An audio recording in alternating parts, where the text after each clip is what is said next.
Welcome. I'm Kinetic Symphony.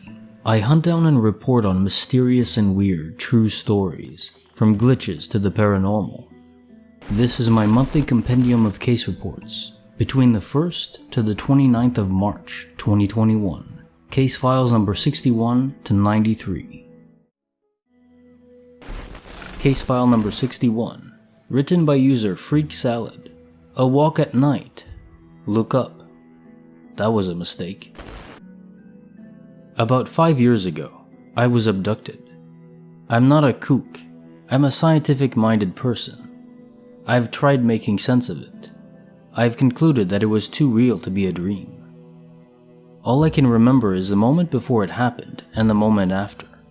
No memories of being on the UFO, and no memories of any aliens. The whole experience went like this. The sun barely set. The sky was blue. I was going to get the mail. As soon as I left the front door and walked down the steps, I saw it, directly above me. I'm getting goosebumps while typing this. This wasn't some flying saucer out in the distance. This was huge, gray, triangular, size of a city, hovering over my house. A UF mother-freaking-O. I knew it was aliens. I felt that impending doom, a sense of wonder too. Fear, love, hyper-excitement. I felt high. I knew I was going to be taken. Then I woke up in my bed.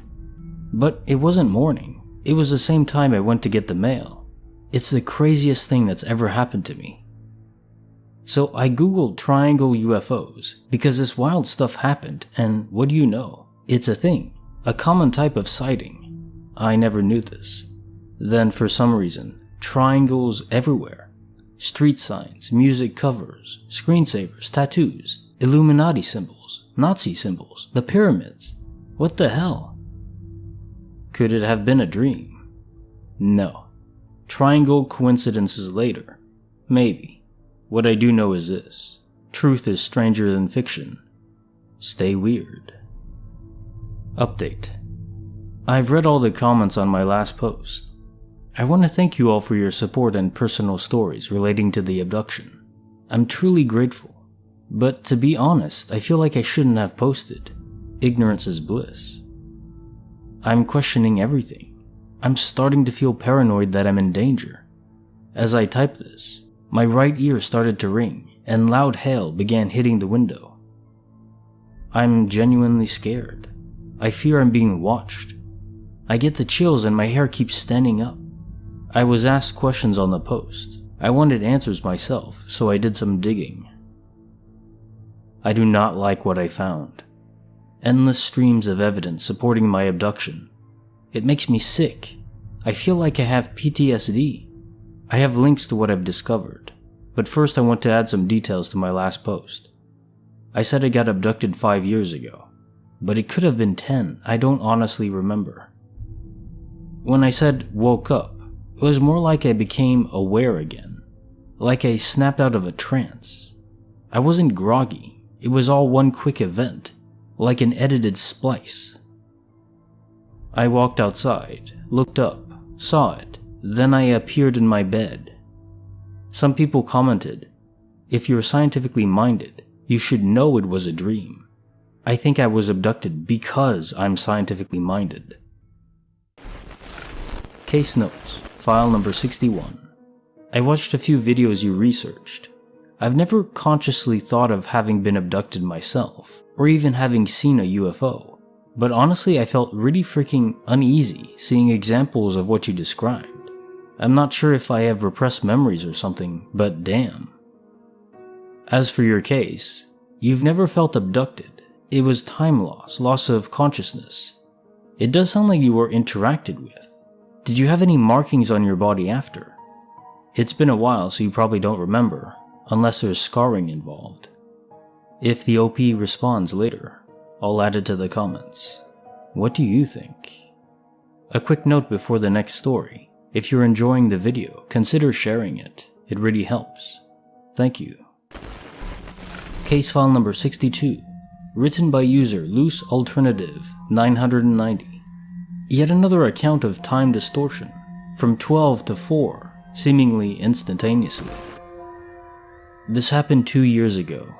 I was 20, living with my parents, and had just finished my second year of university. It was a late morning in June, and my mom asked me to go to the shop and buy her some milk. It's about a 10-minute walk from my front door to the shop. I left the house sometime between 11 and noon. When I got there, I was surprised to see how busy it is for being so early on a Friday. It's filled with secondary school kids, which usually only happens before or after school starts. I figured it must be a half day, but I don't ponder it too much. I buy the milk and make my way home. As I'm walking home, I see a car coming up the road towards me that looks like my mom's. It pulls up right beside me, and I realize that it is my mom. She yells at me to get in now, and I quickly get in the passenger seat. My mind is racing, thinking that something has happened to Dad or someone in our family. Then she asks, "Where have you been?" To cut a long story short, according to her, I went out at the time mentioned above and was gone for nearly 4 hours. I checked my watch and sure enough, it was 4:06 p.m. I tried to explain that it was impossible, that I'd just left the house. If I wasn't such a sensible, honest person, she might have thought I was lying. But instead, she was worried. She thought I'd blacked out and convinced me to go see a doctor a couple days later, which I did. I was referred to the hospital for an MRI. As far as anyone could tell, nothing was wrong with me. This was on my mind for a good few weeks after it occurred, and I realized that whatever happened must have happened on the way to the store, which explained the school kids. Oddly, I didn't notice the change in temperature or daylight. However, given that it was a warm but typical overcast English summer, there probably wasn't that much of a change between noon and 4 p.m. The only thing that comes to mind is that I had taken a detour on my way to the shop, just on a whim. Rather than follow the stretch of the winding road up to the shop, I cut through a street and walked up a side alley between two houses. I don't normally do this, so could this glitch be connected to that alleyway? I haven't taken that detour since, but I am tempted to. Case notes, file number 62. Anomalies like this involving time distortion, they're often associated with alien abductions. However, this is uncommon while in broad daylight, and also in such a populated area as a town. I'm not sure how big your town is, but even if it's small, it's a lot of people during the day. Wouldn't be possible for a ship to go undetected, right? But then again, just the prior case, there was an alien ship involved that was apparently the size of a city. So maybe they can make themselves seen, but only to the people they want to be seen by. I don't know. That would be very advanced, basically magic to us. My guess though, some locations are time distorted, and it doesn't happen every time people pass through that specific location. Just last week I read a story involving a lifeguard that was witnessing a kid who took 10 minutes to get down a slide that should only take 20 seconds.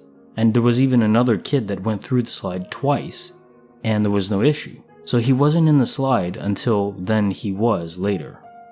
It doesn't make any sense. It's like he was isolated and removed from reality for a certain amount of time. He didn't even realize it, as far as anyone could tell. By all accounts, that kid didn't even notice anything was off.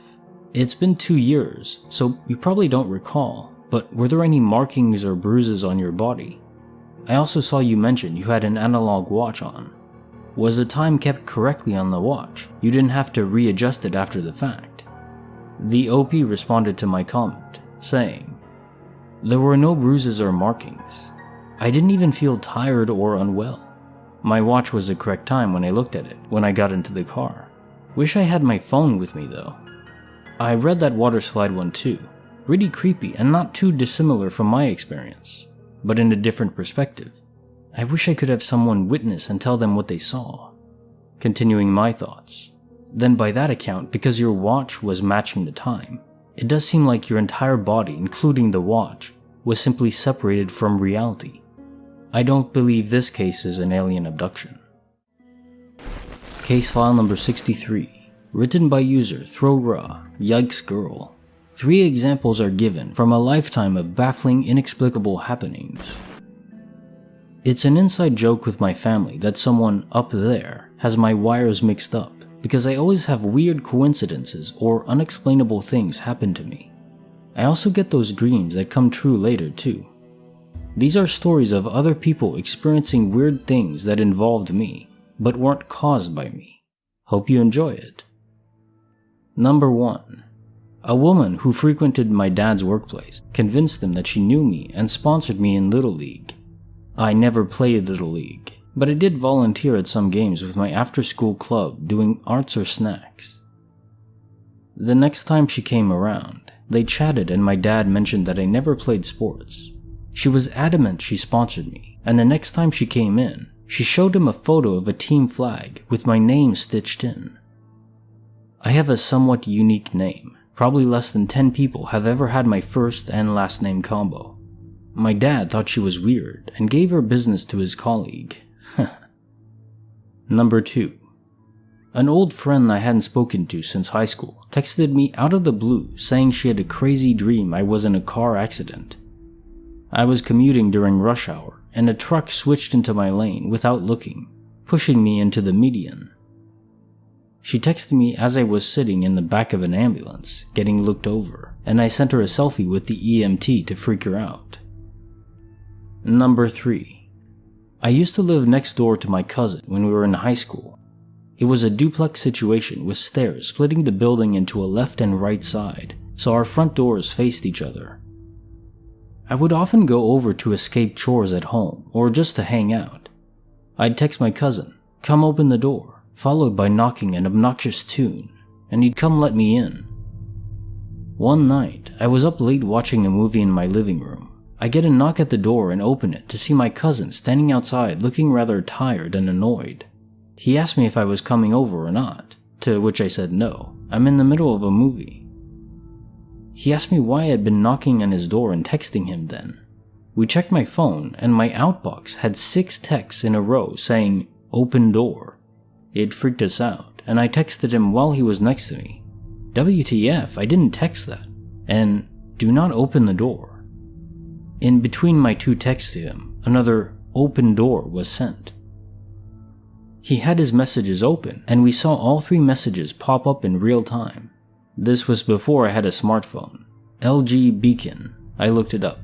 So I chalked it up to an actual tech glitch. But my cousin maintains that he heard a melodic knocking on his door at the same time he got the first 6 open door messages.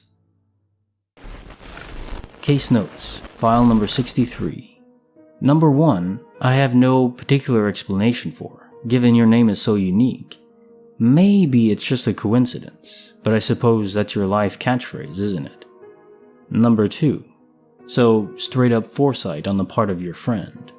The curious question though, is foresight an ability an individual has, or is it connected to the individuals they see in their visions?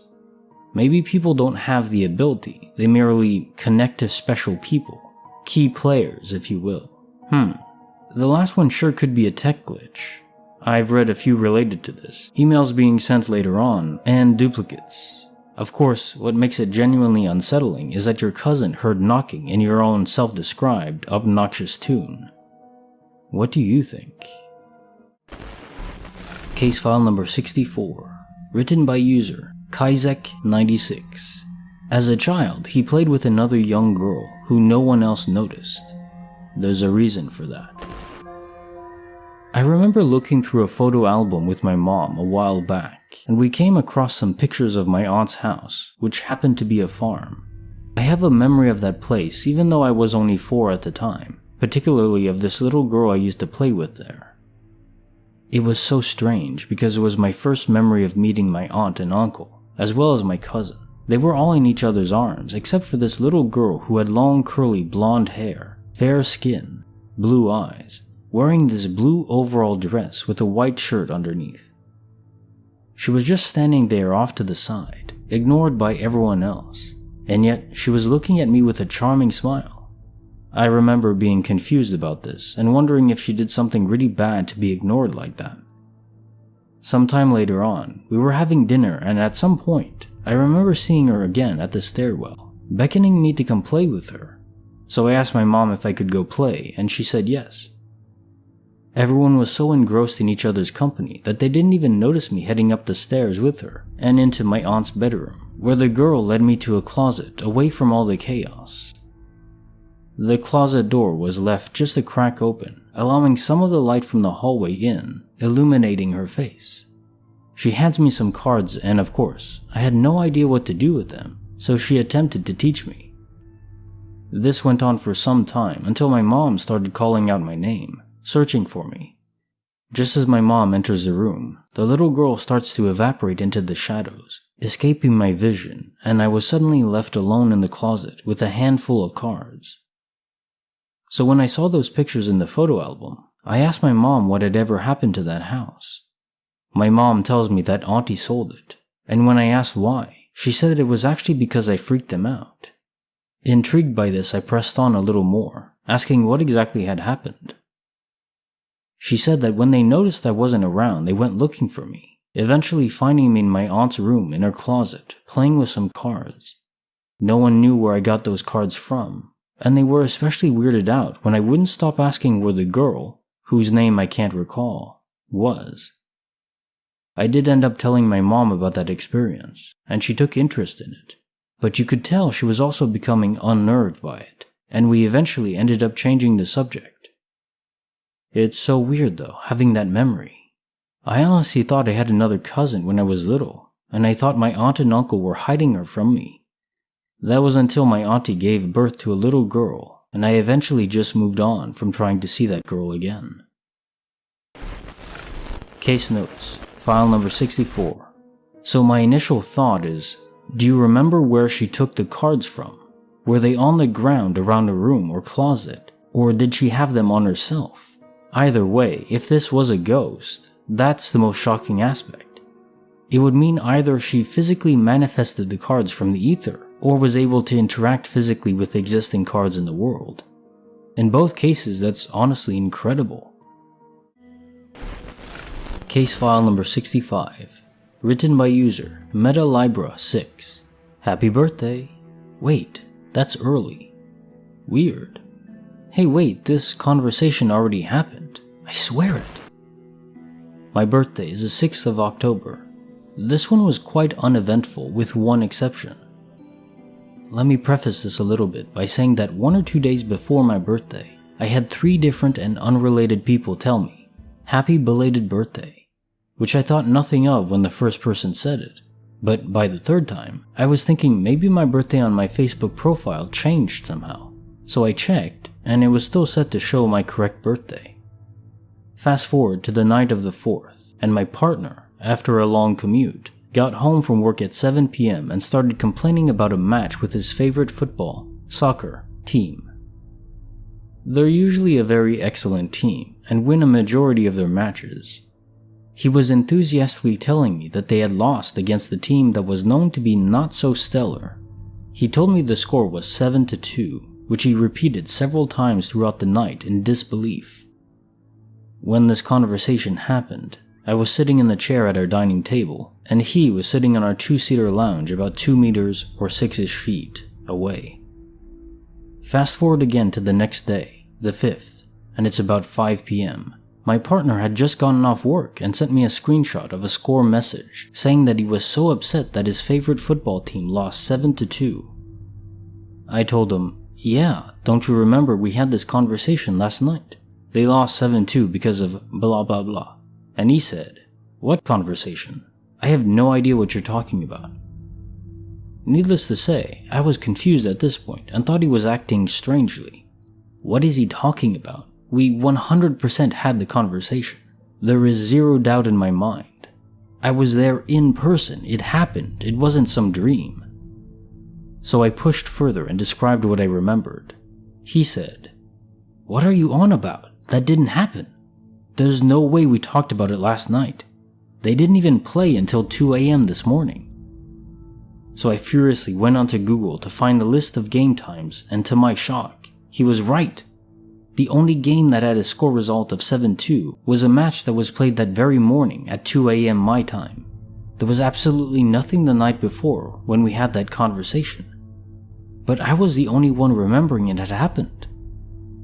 So that, coupled with the odd belated birthday wishes when it wasn't even my birthday yet, made me kinda wonder if I was somehow glitched forward in time to a day later for a short period. I'm still just confused about it. He also denies it happened, including where we were sitting. Case notes, file number 65. Has anything of a similar nature to this, predicting or living the future, happened to you before? That you were wished happy birthday 3 times early might even be unrelated to the second glitch. I think you had a form of foresight, a vision of the future played out as a simulation in your mind. Did you feel at all tired in the days before or after this event? These are the questions I asked the OP, and she responded with, "It's never happened to me before." Both scenarios, if you will, played out totally differently, even though the score was the same in both. The early belated birthday wishes absolutely could be unrelated and just a strange coincidence. I felt normal pretty much throughout the whole thing. Nothing out of the ordinary that I can recall, though I've been going through some medical stuff and my energy reserve has been diminished from what it was. That's unrelated to the event and started long before the event took place. I realize though it's difficult to be able to believe someone who says they're not making something like this up in their mind or having a vision, as there's no hard proof. But be that as it may, as far as I'm concerned, it was 100% real and was another day just like it always was. The whole day happened. It wasn't just a glimpse of a scenario into the future. It was as though nothing was strange except after the fact regarding that damn score. What do you think? Case file number 66, written by user Black Ops 2 is best. Huge family, noise at all hours. Today was deafening silence. Where is everyone? For background info, the incident happened at my aunt's old one-story house. At the time this occurred, there were 10 people in the house in total. Also, only 3 or 4 were adults, meaning 6 kids that were living there in total. This is important because the house was always loud. Another important part is we lived about half a mile from a local airport where planes would fly all the time. It was loud inside and outside, never a moment of silence. We didn't have money to go out, so someone was always home. The story begins when I first wake up. I had a bunk bed with my twin. My cousins, all girls, shared another bunk along the wall. I notice that it's eerily quiet, but don't think much of it yet. I get up, and in all the other beds, the covers are messy like they got up. No one was in the room. I thought they had just gotten up to go play and eat breakfast. I got up and went into the living room, where I was met with yet more complete silence. The house is usually booming with activity by 11 a.m. Yet, not a single soul was anywhere in the living room. I went into the kitchen next. No one again. I went into both my cousins' rooms on opposite sides of the house. The covers were undone in both and no one was in either room. I go into my aunt and uncle's room, which was a last resort for me because you're not exactly supposed to go in there unless you have to. I go in to find that their room was exactly like all the rest in the house. Covers unturned, yet no one was in the room. Our tiny attic was connected to their, aunt and uncle's, bathroom. I checked it. Nothing. My first conclusion, was that they all went out to eat for the first time in my entire life without me. I was crushed. I went into the garage expecting to find cars gone or at least one of us out there. I go out and everyone's car is there. Not only that, but I had stepped outside and had expected to hear something. Plane, cars, people, etc. All I heard, still, was this deafening silence that was so alien to me. Half a mile from an airport, I should have heard something. It was like I was the last person on Earth type of silence. Not only that, but I also didn't see anyone at the airport either. The reality was I couldn't find my family and I was terrified. At this point, I lose it. I sit on a bench and just cry my eyes out. I pinched myself repeatedly, hoping to end whatever was going on, but it didn't work. I end up just sobbing on the bench and watching the clock, hoping this would end somehow, and I'd have my family back. 20 minutes pass, then 1 hour, then an hour and a half, then 2 hours on the bench, then 3 hours. Then out of nowhere, my dad just walks into the kitchen. I saw it from the bench. The door was glass, so you could see through it. I jumped up and ran into the kitchen and hugged him as tight as I could. I asked him, "Where were you?" He just said, "I've been here. What are you talking about?" My jaw hit the floor. Then I noticed my cousins come out of our room that we shared. My aunt comes into the kitchen from her room. People suddenly materialized. I was shocked, but I was just excited to have my family back. Life went on from that point. There was no waking up or anything like that. Let me know what your thoughts are. Case notes, file number 66. This is incredible. I've read 2 accounts now before about people being in dead pockets of the world.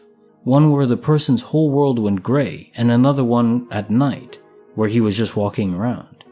But the key feature of similarity is that everyone was gone. People, sound, etc. It was dead quiet. Or maybe a better word is lifeless. My guess is somehow you were stuck in limbo between worlds. Our normal server, 7.8 billion players. You, new server. Same stuff, but a player count of 1. You.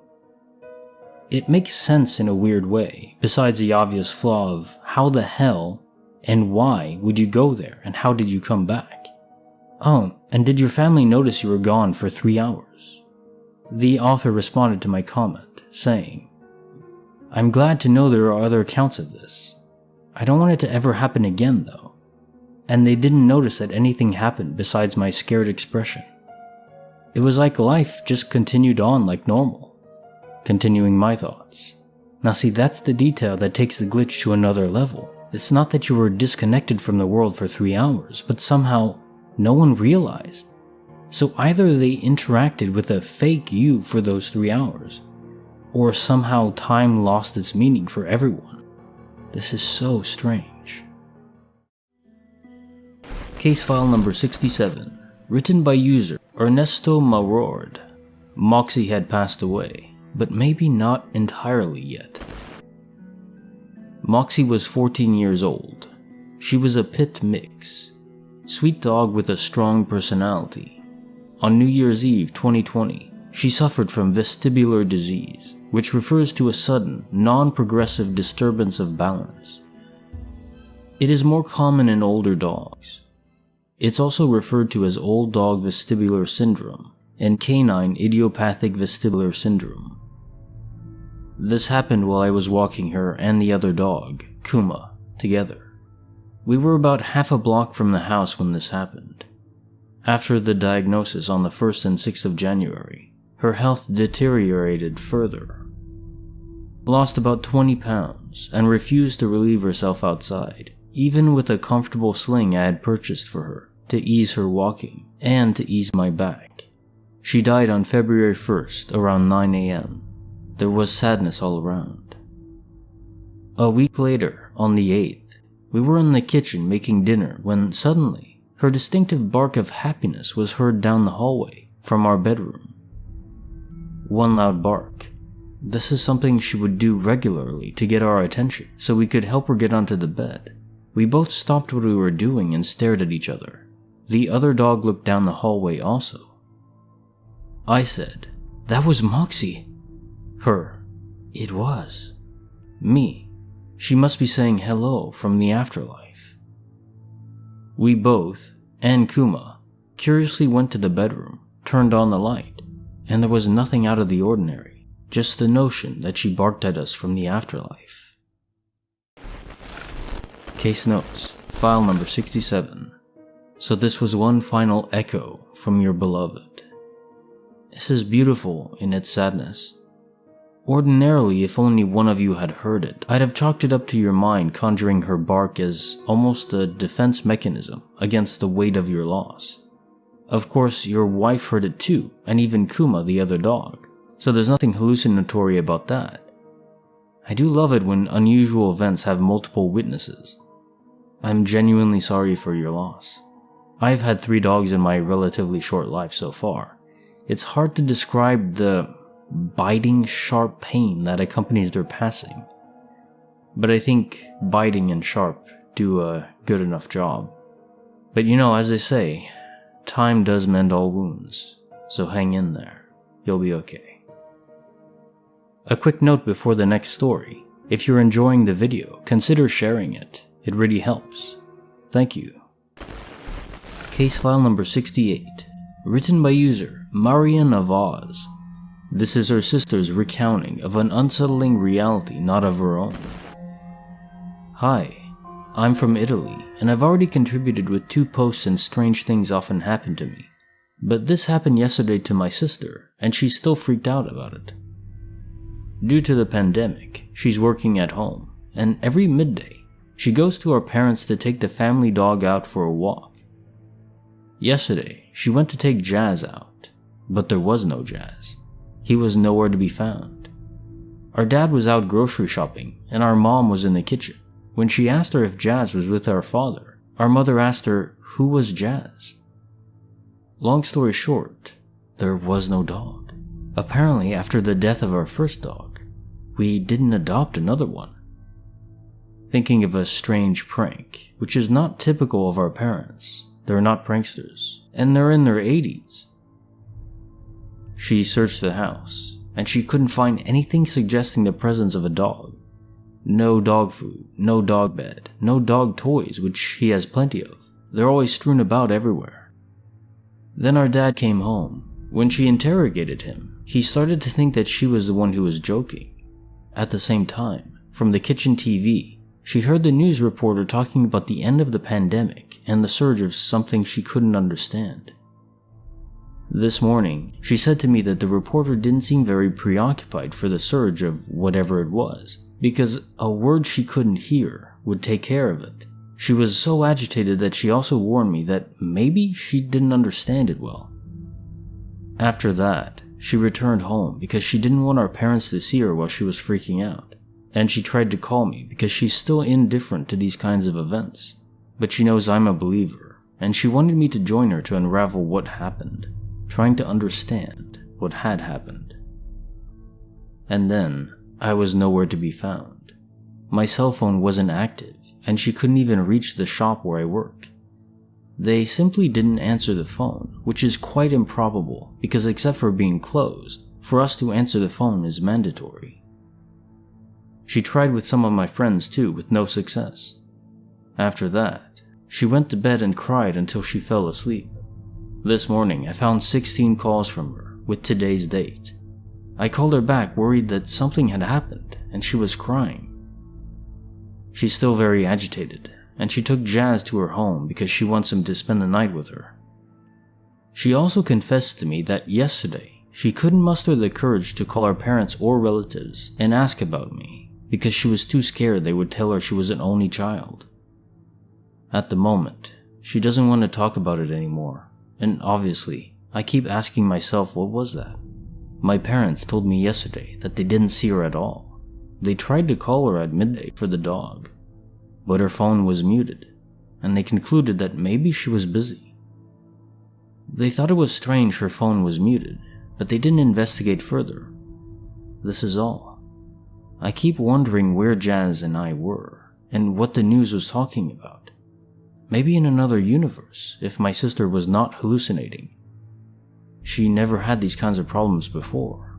I'm so curious, but she's still too freaked out to talk about it again. A little update. My sister made a doctor's appointment for next week because we talked about nightmares and vivid dreams, and she had those, but nothing like that. She thinks she's stressed and that she may have had a mental breakdown. The evening we spent together, she told me the rest of the story, which has no mystery in it. She got home totally panicked and she couldn't stop crying. She laid down to calm down and in the end, she cried herself to sleep. She was awakened by the cold in the middle of the night. She felt confused, tired, and with a big headache. Then she vaguely remembers calling me. This time the call went through properly. She felt reassured by the ring, and she kept calling me every time she woke up. Unfortunately, I didn't have a ringtone, so I saw them only in the morning. Now she's very angry, and she's panicked. And after making me swear it wasn't a bad joke on my part, she decided to see a doctor. She ruled out anything weird. To her, the only mystery is that she has lost a day. That Sunday, before going to get the dog, she did some computer work. Then she got dressed and went to my parents'. When she woke up, the computer was on standby, but with no work saved. She was completely dressed and the bed was made. The door was not locked. Maybe she was sleepwalking, but she never suffered from it before. This is all. Thank you again for the attention. Also, about the dog, Jazz was the name they gave him at the shelter, and we kept it. Case notes, file number 68. There was some transition point, if I'm understanding correctly. She was in an alternate universe that's almost a certainty from what I'm reading.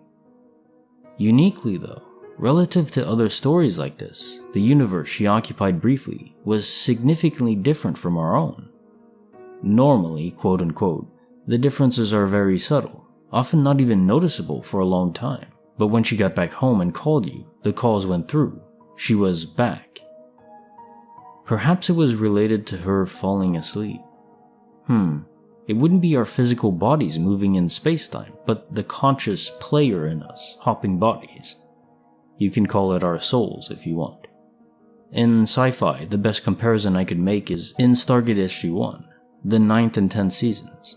They have an ancient device that links consciousnesses between people, tethered to the device. The original host body shifts to the first body, and the first body shifts to the original, no matter the distance, trading places effectively. But instead of through space-time, in this case it's through many other universes parallel to our own. I just don't understand why or how it happens. Of course, that's the mystery. Case file number 69, written by user SkinnyMini18. He saw his girlfriend going into the bathroom. No windows inside. Somehow, she wasn't there when he checked later. To start with, I and my girlfriend have had many weird experiences. If you want to hear about those, just let me know.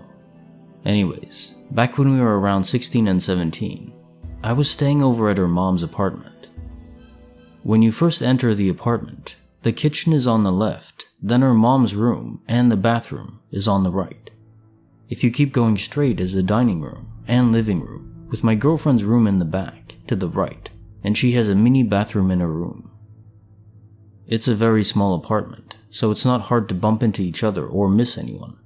Anyways, her sister was watching TV in the living room, and her mom was walking back and forth from her room to the kitchen, doing stuff. I was in my girlfriend's room, waiting for her, because she told me she had to use the bathroom. I saw her walk in, and waited for her for like 15 minutes on her bed, facing the bathroom door. After a while, I got worried and walked up to the door and called out for her, but didn't get a response, so I checked the door handle and it was unlocked. I opened the door and didn't see her at all in the bathroom.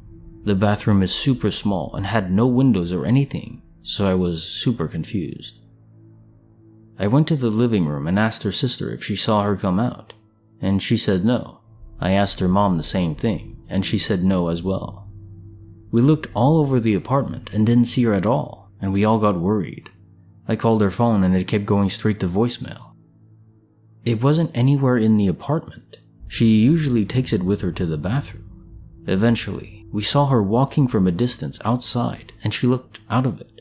To this day, we still don't understand what happened. She doesn't even remember what happened exactly, but I still remember it vividly because of how much it freaked me out. I also checked her phone and it didn't even show I called her. She legitimately teleported out of the bathroom into the parking lot. She would have no reason to just walk outside anyway, because at the time, we were stuck together like glue. We were in our honeymoon love-struck stage. Case notes, file number 69. Does she have no clear recollection of what happened at all? For instance, does she remember heading into the bathroom, which you saw her do? Also, This is a while back, so it's doubtful you have this information, but I am curious. Not sure how long ago this was, how old are you now? But if Google Maps was a thing, did you check that? It can give a lot of useful information regarding time loss or teleportation glitches. If the GPS logs in your position as never having moved, just appearing in a new location instantaneously, well, that indeed lends more proof to this happening, given there are no windows in the bathroom at all. It's not like she could Houdini herself out. The author responded to my comment, saying, "This happened many years ago, almost 6 years ago now. She doesn't even remember this happening, but I do clearly. And more weird, crazy things happened around that time at the same apartment, and she remembers all of those other times, so I know I didn't make it up in my head." What do you think? Case file number 70, written by user Takakta. A simple trip across the west coast, reaching a lodging cabin that changed overnight. 10 years ago, I was a stupid 18-year-old kid who was living with his parents in Flagstaff, Arizona. We moved almost every 3 years due to the nature of my dad's work, and so I got to see most of the country. It was a Tuesday in November. My mom said we were packing up the apartment and moving to Seattle for what was going to be another year and 2 months. I had a small 300cc motorcycle at the time. I think it was a V-Star, but I could be wrong, and decided to hook up a GPS and use the time to go on a ride across the west coast. My mother didn't like the idea, but I knew I'd be safe due to personal experience and knowing when and when not to ride. Besides, it would be a 3-day trip and I'd get to see all sorts of neat stuff along the way. I notified my job that I was going to transfer, threw on my saddlebags, and a day later I was on the road.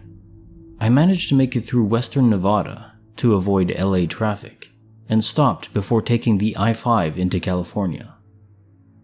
That evening, I stayed in a Days Inn that had a parking spot specifically, and an extremely comfy bed. After breakfast and a talk with the locals, I crossed through Reno into Western California.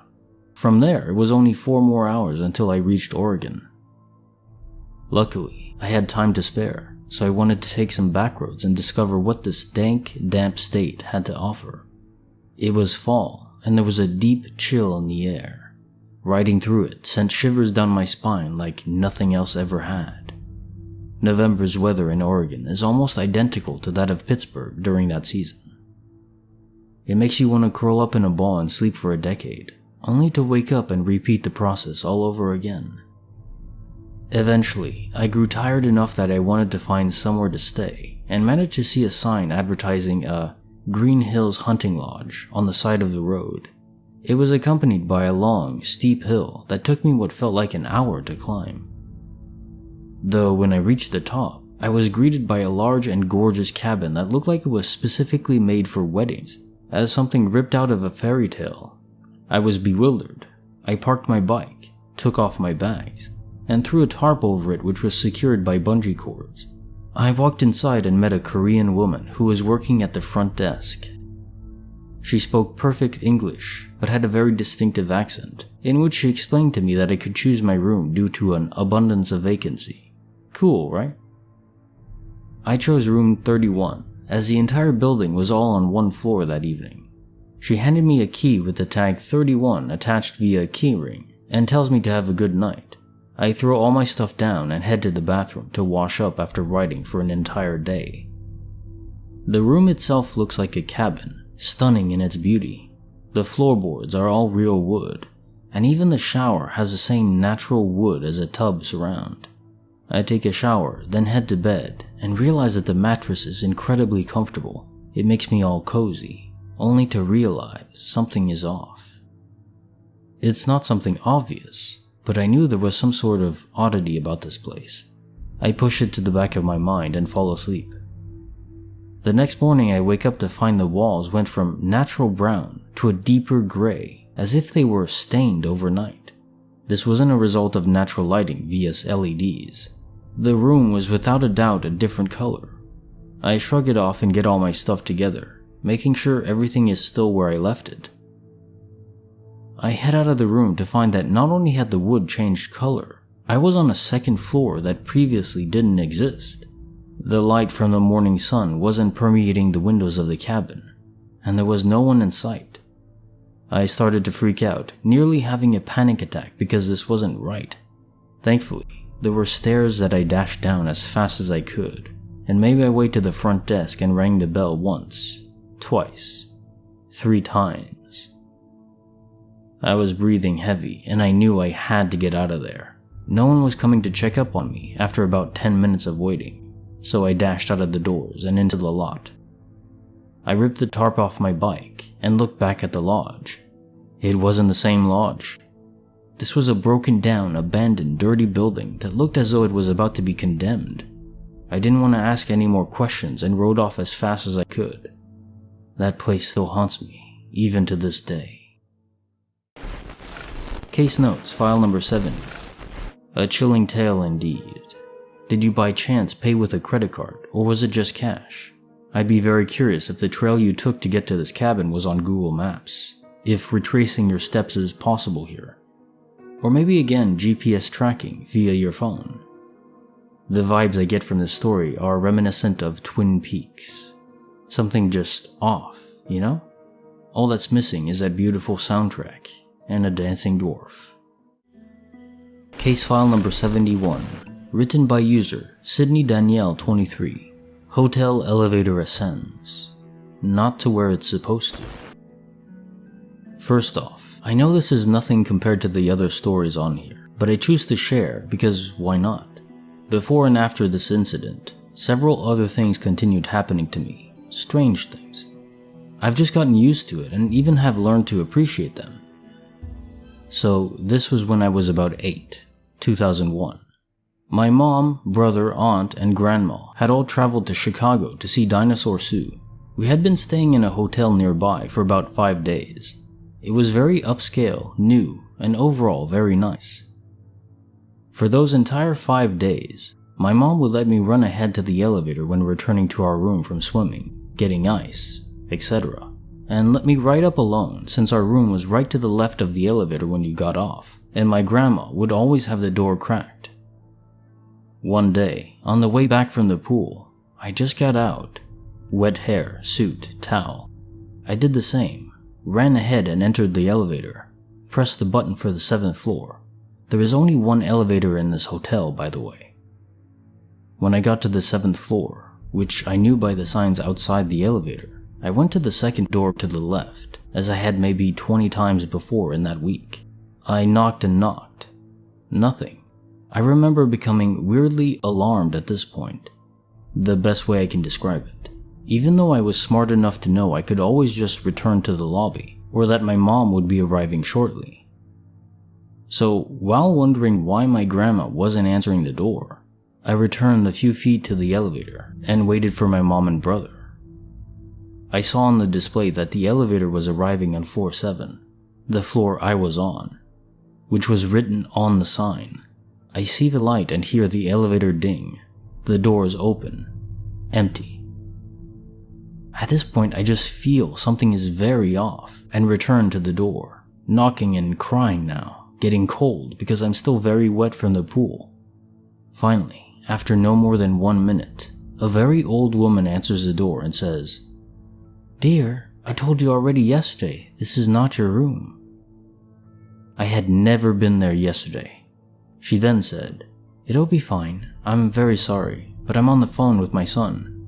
Give it a few more minutes, your mother is coming." And freaking closed the door.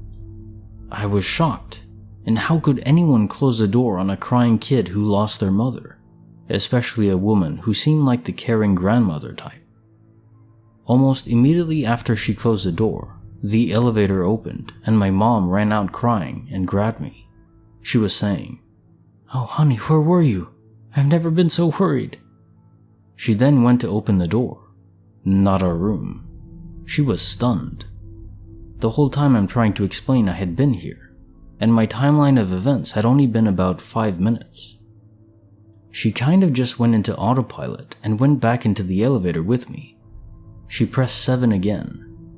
The doors closed super briefly and then reopened, The elevator didn't move at all. Once the door opened, we both saw my grandmother standing in the second door to the left, crying, and then very happy, running to hug us. I had been missing for 45 minutes. Police were called. Every floor had been gone to. They were still in the process of knocking on all doors, opening even locked, vacant rooms. My mother had decided to once more go and look at the pool to see if I had returned there. Then, after seeing it empty, she took the same, only elevator back to floor 7. Only this time, out of the multiple other times that day, she found me. And not only that, we were not in the elevator hiding out, as it was the only one, and the police and staff had gone up and down the elevator multiple times looking for me. We still talk about it to this day, and I can't explain it. My hair was still wet. The police were kinda pissed until the hotel staff pulled up the camera showing me getting on the elevator, but then never getting off. Then, what was the creepiest was that my mother got on from the lobby. You see her get on. 10 minutes pass. Then she gets off at floor 7 with me in her arms. They went through all cameras on all floors, which had very clear angles of the elevator on each floor. Nothing. I swear, the staff was freaked out, as were the police. They were almost convinced someone had taken me and then became freaked out and left me shortly after. They were stumped as to why my hair was still wet, but they couldn't refute the cameras, as they were high resolution, working correctly and everything. I always wanted to call back and see if they were still talking about it years later. I just don't want to mess with it, because it's not like I even see the event as serving a purpose, you know? I have no clue who the woman was, nor was I ever able to identify her. Because of the investigation, even after they found me, they locked down the hotel and all possible exits, and even had a perimeter surrounding the hotel. Chicago does not mess around, by the way, with possible abductions. Every guest in the hotel was more than happy to help. All women from ages 50 and on, all willingly let the police take photos, but not one of them was the woman I saw in our room. The woman I saw had very blue eyes, like very.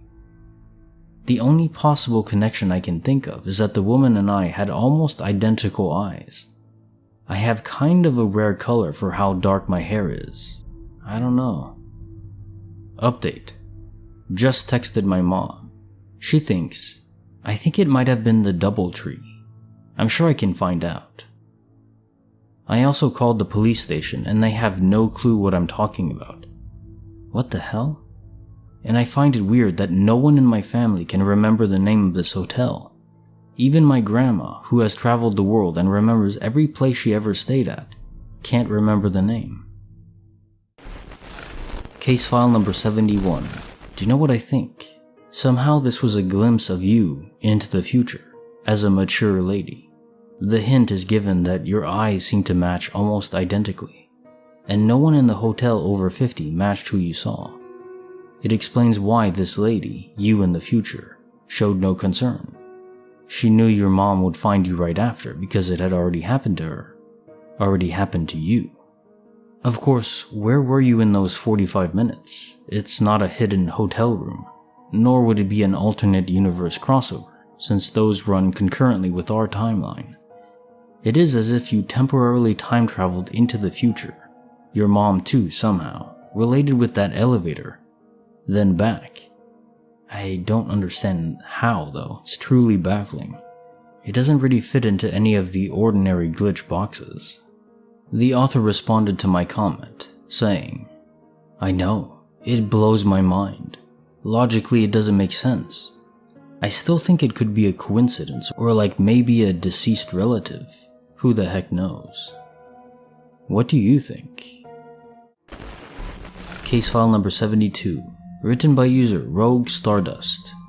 Skeptical, but what he saw convinced him there's more to this world and beyond. I work with one other person closely throughout most workdays, and today, we get to work early as we knew we had to get stuff done before the snowstorm hits. I work at a burial vault manufacturer, and we deliver and set up funerals graveside, if the customer wishes. Well, on this morning, I walk to the back and turn on the lights to see each section of the shop, and on the very last switch I turn on, I see an older gentleman facing away from me, leaning against the back wall, facing the back of the shop. It startled me, and I turned around to tell my coworker that there's someone in the shop. My coworker kind of laughs as I tell him, and he says, "Oh, so you saw him, did you?" It's the owner's father who has strong ties to the workplace, but has been dead for 10 years. 3 recorded sightings of him, mine being the 4th. I'm fairly new there, so this has completely caught me off guard. I felt like I was dreaming. I had to sit in the bathroom for 10 minutes to calm down. I saw someone back there who then just disappeared. I always thought ghosts and spirits were nonsense, but this has completely turned me sideways. I see life in a whole new way now. I can't stop thinking about him though. Those blue overalls and white hair with a cap on. Clear as day right there, and it was a ghost. My coworker, who told me he saw him too, has turned me into a believer because I know I'm not losing my mind. Case file number 72. I'm just someone who reports on these accounts, but I've never had any paranormal experience happen directly anyway, so I'm not a believer per se. I just noticed so many stories that it's hard for me to believe they're all fake. Reading this one, I genuinely believe you saw what you did. An old man who previously owned the burial vault company. He passed on, but still was tethered to the location, or at least a droplet of his essence remaining behind. Let me know if you see him again, or any of your coworkers do. Oh, and did your coworkers see him dressed in the same way? Blue overalls and a cap? The author responded to my comment, saying, "Even to this day, over a week later, I lay at night thinking that the world is full of spirits and only show themselves in certain situations. It's honestly like we're living side by side with another reality. My wife says I need to stop obsessing over it, but she didn't see what I saw. It's fascinating but scary at the same time. Yes, always wearing the same outfit. Coworker has seen him twice in the past." Continuing my thoughts. Really is incredible, isn't it? Makes you question if these spirits consciously decide when they want to see or not be seen, or if it sort of happens to them randomly. Are they even aware of their fate, I wonder? The author responded again, saying, "I believe time is irrelevant to them, or they don't play by our rules. I believe some choose to keep one foot in our realm, whether it be for unfinished business or just strong ties to an establishment. I was a full non-believer, so I don't know why he would show himself to me. Maybe it was an introduction." Case file number 73, written by user Badger Yellow. A déjà vu at play, but not all participants followed the script. This particular day, my sister had already had a déjà vu moment earlier, in the morning, but the second time that day, it got rather creepy. The two of us drove over to visit our grandmother and brought her some food. I was at the kitchen sink. My grandma and sister were chatting to each other at the other end of the kitchen. My sister stops mid-sentence and goes, "Oh." I immediately understood and think, again, geez, that's the second déjà vu for you today. I have a strong sense to say this out loud, but I actively stopped myself from speaking as to not interrupt my grandma, who was still chatting away. A little later, my sister comes up to me and says, with humor, "Why didn't you say it?" "Say what?" She said that in her déjà vu, I had spoken, and she repeated to me the exact words I had previously thought, but didn't say out loud. I told her this, and said that I had decided not to say anything at the last minute. We both thought this was extremely weird, and she commented on how it was like I actively decided not to follow the script of her déjà vu. Case notes, file number 73.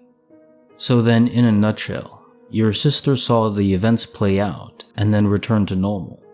This is like the Nicolas Cage movie Next, although without the ability to control it. All I can say to that is cool. Hopefully she thinks so too. I know some people can be creeped out by this ability, or phenomena. The author responded to my brief comment saying, "Yes, she tells me she gets déjà vu like a lot. Sometimes people would do the things she saw in her déjà vu, and sometimes they wouldn't. I don't think she was expecting me to participate, I guess would be the word. But for me, in my point of view of the event, it was kind of creepy. Case file number 74. Written by user Perma Fried Rice. They moved into a new apartment. They weren't alone. About 3 years ago, my mom and I were living in a one-bedroom apartment. We didn't have any money, and it was the only place we could afford. It was a super old Victorian home in Tacoma, Washington, that had been sectioned off into 4 different little apartments. Since I was a kid, I've always been super sensitive to energy. Whether it's people or a place, if there's some type of negativity, I can sense it. When we first moved in there, I felt weird. I wouldn't say that I felt anything evil there, but the place felt off. A couple months in, I went to spend the night at my boyfriend's place, which wasn't something I did often. About 9:30, I got a call from my mom. Mind you, at the time, she was 63. I picked up and could immediately tell she was upset. She asked me if I was with my boyfriend and if I was alright. I told her yes, I'm perfectly fine. She then explained to me that she'd gone to lay down to go to sleep when she heard my voice yell her name. At first, I doubted if she just had a bad dream. But she was sure she hadn't even been laying down for more than a minute, still wide awake, and then it was like I was right in the doorway yelling, "Mama!" We both tried to forget about it, but my mom was convinced something was there in our apartment that was trying to scare her. A week later, she'd purchased some Palo Santos to try cleansing the apartment. She again did this while I was out, but she called me scared, begging me to come home. When I got back, she explained she'd done the usual, starting from the front door, going through the living room to the bed and bath, then the kitchen, working her way front to back. She said as she came to walk back into the living room, where we had this little table and chairs, her chair was pulled out from the table, tilted back, balancing on its back legs. I tried reassuring her, telling her we would start to look for a new place, but it wasn't going to happen fast enough because of our money problems. About a month after that, I was on the couch while she was cutting vegetables for dinner, and I heard her scream. I ran into the kitchen, and she said she had placed the knife down on the cutting board, turned around to the sink to grab another vegetable, and when she turned back, the knife was gone. She said she turned back to the sink and was checking the counters, but it wasn't there, so she opened up the drawer to get another knife, and when she turned back to the cutting board, it was there again. We left the next day to stay with a friend for a while, but this was the most scared I'd ever seen my mom. I know it wasn't because she was losing it or just getting old. She's still very lucid. I still believe if we had stayed there, something bad would have happened to her. Case notes, file number 74. I'm typically more on the optimist side when it comes to ghosts, spirits, and so forth. But the fact that this entity, whatever it was, took the knife for a brief moment, to me that does signify that there was intent to harm your mother, or at least scare her. Not necessarily out of pure malice though, more like a warning, defending against an invader type mindset. That's the vibe I get. Maybe that old Victorian place, the apartment you were occupying, was very important to whatever was still there. Case file number 75. Written by user BZN again. Slept late. Found a pillow in the spare room. Someone was there, his wife, but it couldn't be. So I'm a snorer. It drives my wife crazy because she's a light sleeper. She will often move to the guest bedroom in the middle of the night. I also have a bad habit of falling asleep on the couch if we're watching TV late, and she will usually turn off the TV and head to bed before me, letting me sleep on the couch. I'll usually wake up around 1 or 2 a.m. and sleepily head to bed. One night a few months ago, we were watching TV downstairs, and I had grabbed a pillow from our bed. The couch pillows aren't particularly comfortable. I drifted off and woke up alone, in the dark with the TV off a little after 2 a.m. When I got upstairs, I crawled into bed next to my wife, who rolled over as I pulled back the covers on my side. but I realized my pillow was still downstairs on the couch. Instead of going back downstairs, I decided to get one from the guest bedroom. It was dark, but I knew my way around and felt my way to get a pillow. When I yanked it off the bed, I heard a, "Hey." And there was my wife with her earplugs in, the ones she often wore because of my snoring. But she was also in our bed seconds earlier. I was in shock and stood there to let my eyes adjust, and sure enough, she was there looking up at me with an annoyed, sleepy face. I dropped the pillow and walked back to our bedroom, and there she was, again, curled up and sleeping.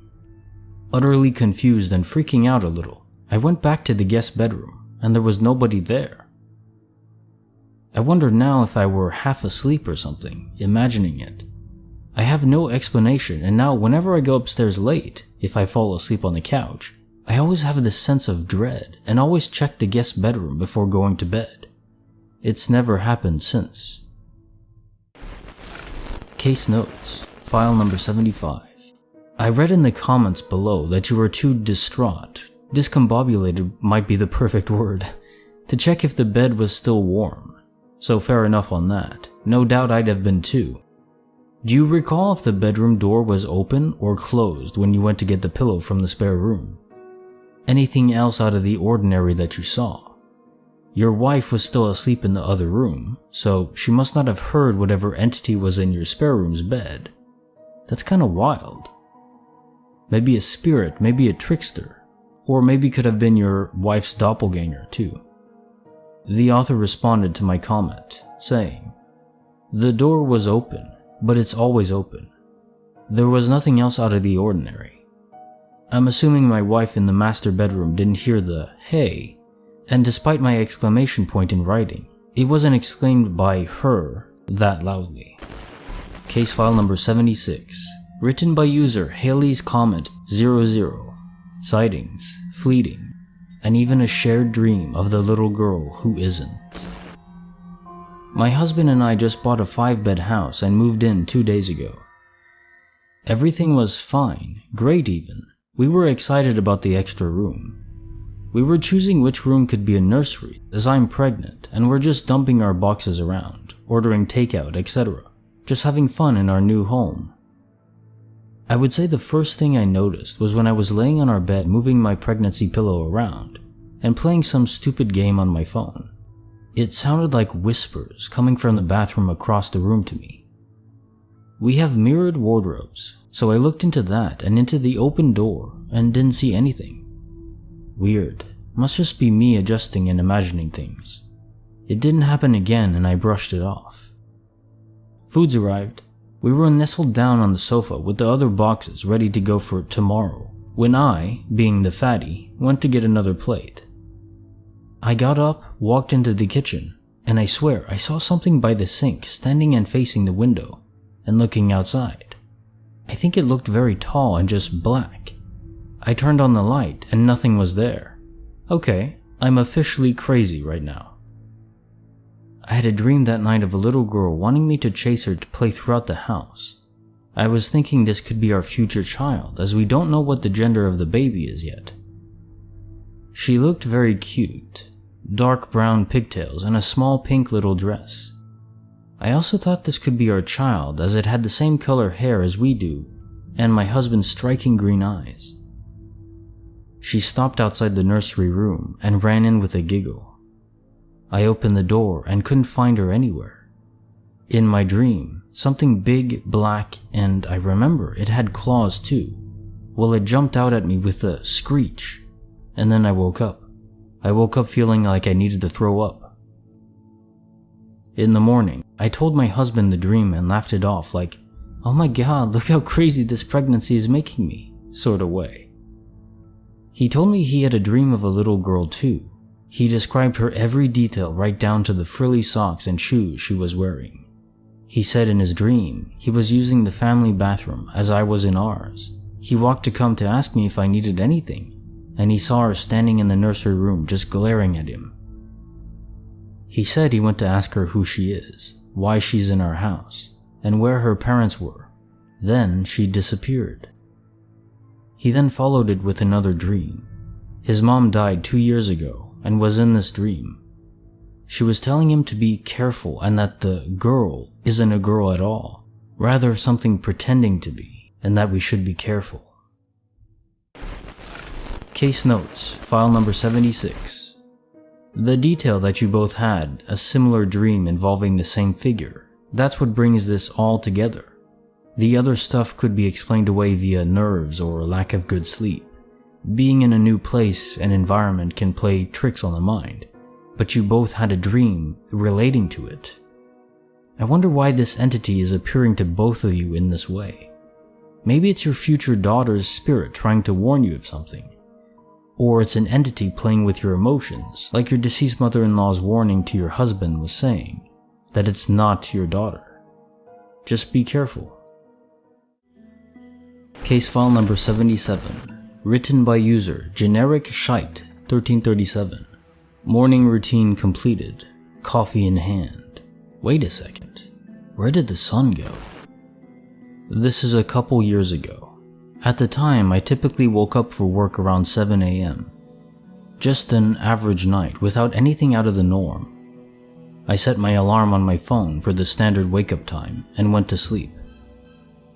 Something to note, I always set my phone about 20 feet away, so it forces me to get out of bed and not just hit the snooze button over and over. Anyway, my alarm goes off and I get out of bed to shut it off. I proceed downstairs to the kitchen and get a pot of coffee going. I take a look outside. It's a nice sunny morning out, and I see people driving down the road, probably heading to work. I take the morning pee and head back to the kitchen to prepare my cup of coffee. Honey and cinnamon in the coffee, by the way. It's delicious. Unfortunately, I have a nasty habit of smoking. Nothing goes better with a nice hot cup of coffee than a cigarette. So I go outside and partake, scrolling over the news and whatnot on my phone. I finish with my morning ritual, then proceed to grab a shower. After the shower, I head back to the kitchen and pour another cup of coffee. Next, I go back upstairs to my room to get dressed for work. When I get back upstairs, I notice that I don't see the sunlight coming through the window. I think, well, that's odd, and walk over to get a closer look. I look out of the window and it's no longer morning, but it's night. I pause and think, what the heck is going on here? So I take a look at my phone and the time says 2:35 in the morning. At this point, I am in complete and utter confusion. I start to wonder if I dreamed everything I just did. Then it dawns on me. I still have the hot cup of coffee in my hand. I go back downstairs to check the coffee pot. It should still be on and have hot coffee in it. The coffee pot is empty and cold. I said to hell with trying to figure this out and just went back to bed. Woke up again around 7 and nothing else irregular happened. Pretty sure I traveled back in time about 6 hours or so. I'm curious to what y'all think. A portal, a glitch? I really have no clue to this day. Case notes, file number 77. This may sound like a strange question, but did you feel tired at all when you realized it was 2:35 a.m.? You did head back to sleep, so I am assuming the answer is yes. My thinking here is, if this was time travel, you probably wouldn't have been tired enough to head back to bed a second time, another 4 hours and 25 minutes. That's a lot of extra sleep. It could be you were just very tired, and indeed it was time travel and you just decided to go back to bed again, because you were just that tired. In which case, hey, you got to sleep in. That's pretty cool. But if not, if you were well rested, it makes me wonder if this could be related to those glitches where people are frozen out of time and they appear later. Only in this case it's backwards. You appeared backward in time. Very curious. What do you think? Case file number 78, written by user The Crusty Pancake. A voice beyond a voice, subconscious or an angel, whatever it was, saved their life. This happened to me about 2 months ago, but I still remember it very clearly. To start, I put the unidentified flare, though 2 people I told this to think it's some kind of angel or something looking out for me. 2 months ago, I was driving alone to pick up groceries. The drive there is usually busy, with winding roads and a few blind turns. It's about a 15-minute drive to the store we like to go to. Halfway there, I was listening to loud music and I started to speed up a little bit. For some reason, I unconsciously speed up when a loud or intense song plays. It also happened to be one of the blind turns. Idiot me, I know. The road was clear as much as I could see, but something audibly told me to slow down. Before you ask, no, it wasn't the song. The song was in one of those instrumental-only parts, and I know the song by heart, and no one speaks there. The whisper didn't sound like my voice in my head. It didn't sound male nor female, and it sounded like it came from behind me to the right. I wasn't scared when I heard it, but I listened and slowed down. If I didn't, I completely believe I would have been in a car crash, since there was a stopped dark car hiding around the turn that I wouldn't have seen very well, or at least soon enough. After that, you better believe I said WTF out loud. But I was more shocked and in disbelief rather than scared. Like, did that just happen? I still wonder what or who it was that possibly saved my life or someone else's. I've had no family close to me die, so I don't believe it was any deceased family member. Unless great-grandparents still care to look out for me, even though I've never even met them or met them when I was a baby. Or if it was an angel. Side note, I was also shocked because I thought, did this happen to me? My grandmother and sister have both had paranormal experiences, but they were long before I was born. They always interested me so much, and though this may be seen as a small experience, I like to believe that at least I experienced something. Does anyone have any similar experiences or guesses as to what it might or who it might have been? Or if I'm just going crazy? Case notes, file number 78. When you say that the voice you heard was neither male nor female, could you describe that further? As in, it was neither high nor low-pitched, perhaps even very monotone. I've had voices that sound like nothing in a sense, yet I still hear it. It never told me anything of note, just thought it was random spurts from my subconscious, not a guardian angel event. But then again, I was never saved from a car crash that otherwise would have happened. That would change one's perspective, no doubt.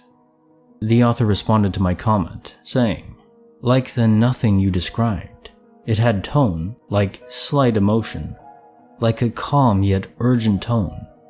But it was just a simple voice. It wasn't high or low. It's really hard to explain, but it was audible. Case file number 79, written by user Various Preference 0. As death approaches, a man is witnessed, unseen by anyone else. I work in IT, and so I'm constantly being pressed into action by friends and family to sort out any technology-related issues. About 10 years ago, I was visiting my parents and they mentioned that a friend of theirs was seriously ill. He had developed a motor neuron disease. Over a few months he had become bedridden and unable to function. My mother mentioned that their friends relied heavily on their computers to communicate with people, sort out appointments and medication, and other groceries as they obviously could not leave the house. The computer had developed some problem and they asked if I wouldn't mind having a look at it. My dad and I went over to see them, and the man's condition was as it was described to me.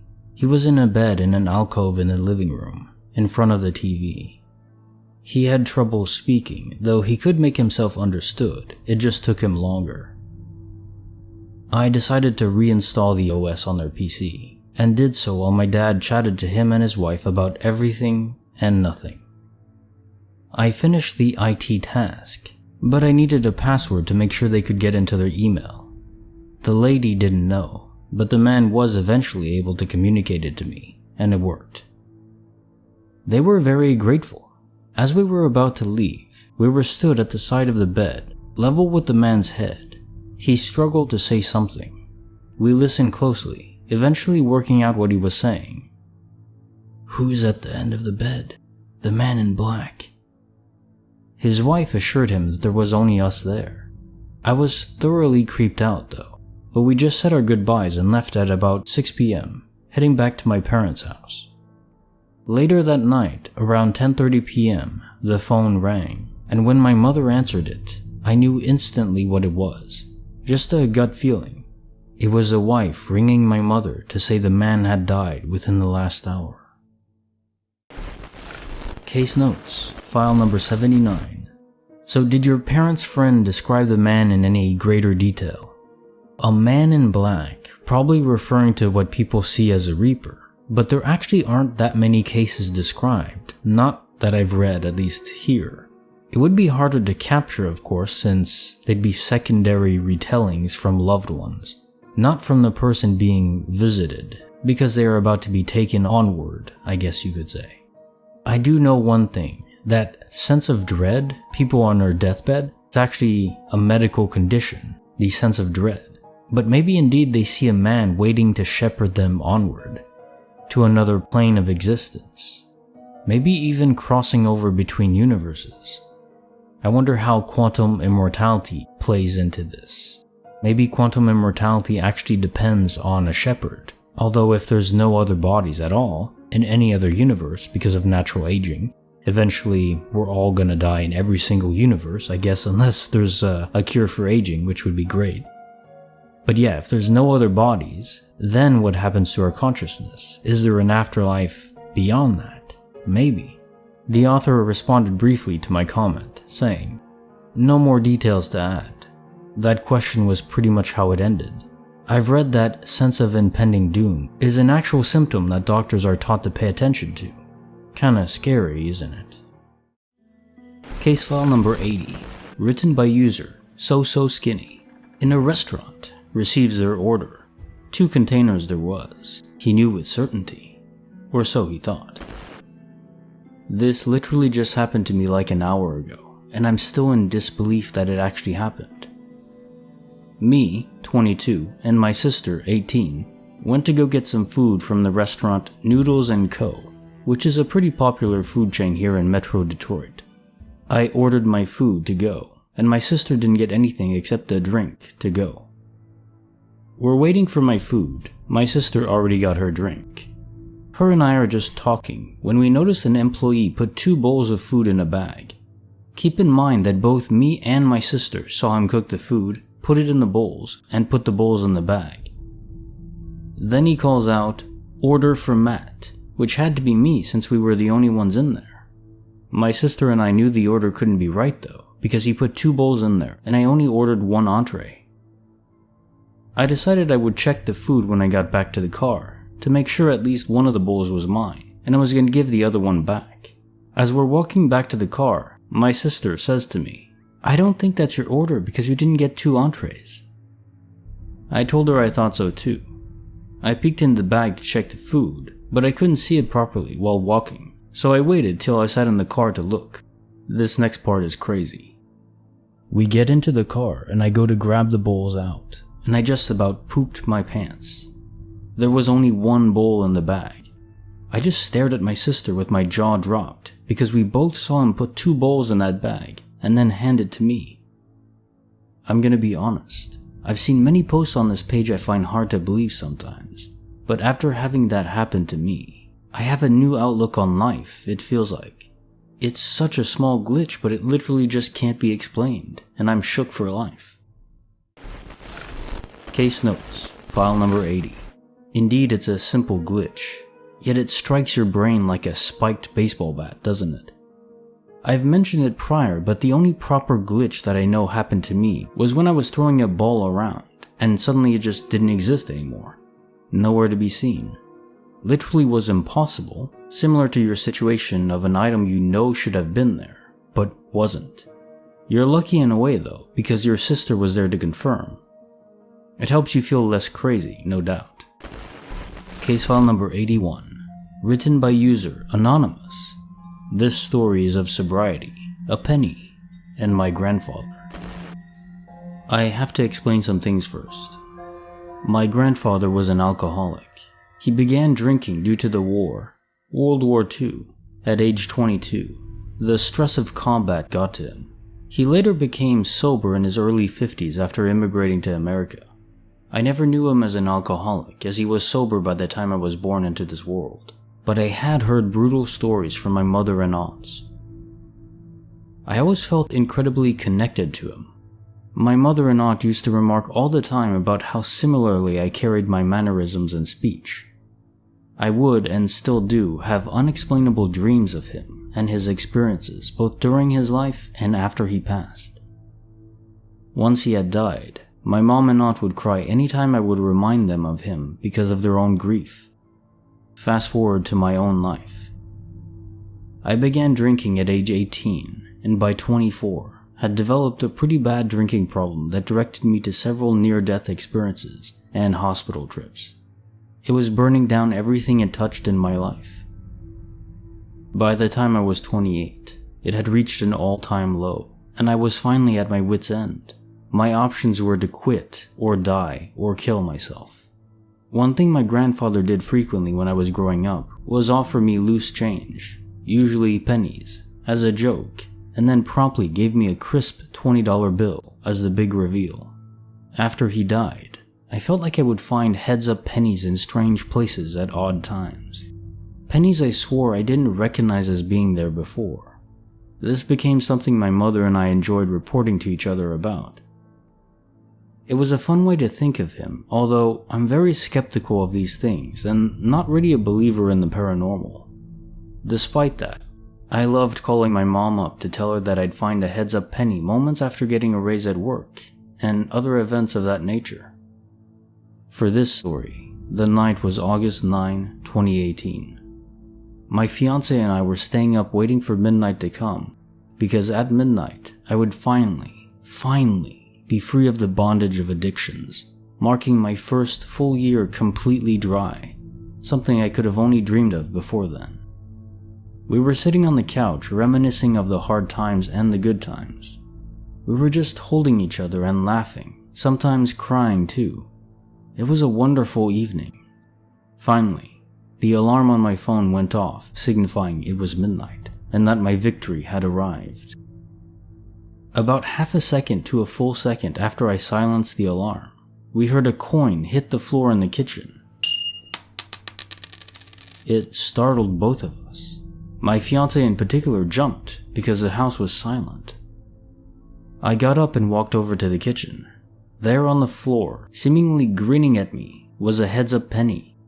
The shock and disbelief and feelings of utter warm joy cannot be described in this post. I felt as if my skeptical world and connection with reality had glitched in such a way that I never experienced before, and still have not experienced since. I sat down on the couch and immediately dialed my mother. To my surprise, she answered immediately and said she had also been waiting up for midnight to come so she could call me and congratulate me. I stopped her abruptly and explained to her in sharp detail what had just happened, and said I had my fiancé sitting with me as my witness. A silence came over the line, followed by my mother sobbing into the phone. "Oh, Daddy, Daddy," she sobbed into the phone. We both sat there on the line, crying, laughing, and embracing the warm feeling of the moment. Ever since that night, I've stopped finding pennies in strange places.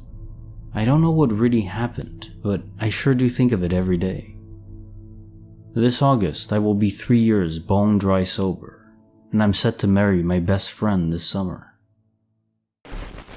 Case notes, file number 81. Congratulations on the upcoming nuptials. This was a beautiful tale. The force of our loved ones, whoever we're connected to and who connects with us back, it seems to persist throughout death, in mechanisms we don't fully understand. I mean, we have quantum immortality, we have ghosts or echoes of past loved ones, but there seems to be even more. But that's okay. We don't understand everything yet, but we can appreciate these moments. We can continue to love each other fiercely and delight in these hints they leave behind for us. They're like little nudges to know they're still paying attention to our stories unfolding. Truly beautiful. Case file number 82, written by user Ringing Shay. From heating up leftovers to an early rise in bed 3 days later. No memory of anything in between. This happened in January 2015. I was 3 months pregnant with our first son. My ex-husband woke me up extremely excited, manic you could say. "Where were you? And what the hell?" he yelled. It was no later than 4 a.m., so I was very disoriented, and immediately started an argument, which ended with me not really remembering going to bed the night before. Talking more about it, I realized an extra 2 days had passed, don't remember days of the week, and had a complete blackout. The last thing I remembered was heating up leftovers from the food we ordered for dinner. It was about 7 p.m., and my ex-husband went to get his car back from the mechanic. He said I okayed him calling Uber from my phone, but I can't recall that. After coming back, I was nowhere to be found. My keys, wallet, and phone were there, but I was gone. He immediately went to the only neighbor we used to hang out with at a time, but I wasn't there. He waited a few more hours, then called the police. From what he said, the next 2 days were hell. The hospital kept calling. I'm a nurse. Friends I made plans with called, and no one had any idea where I was. On the third day, I just appeared in our bed in jammies. The door was locked, and my ex-husband hadn't even slept. He was drinking and walking around the house all night. I didn't lose my job, and we had no problems with authorities, but to this day, I can't figure out what could have happened. Case notes. The possible explanations that jumped to my mind. The first, a little alien spice.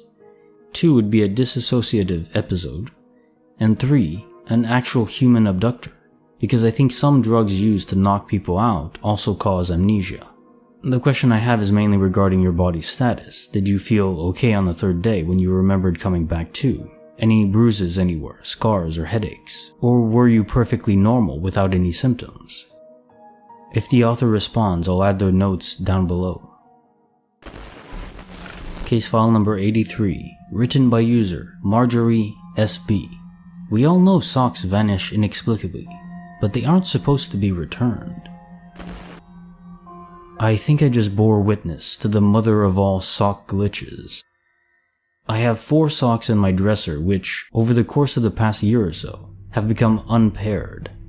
I've semi-jokingly pinned this on the wormhole or pocket dimension or sock thieving entity that purportedly exists in washing machines across the world, and dryers too.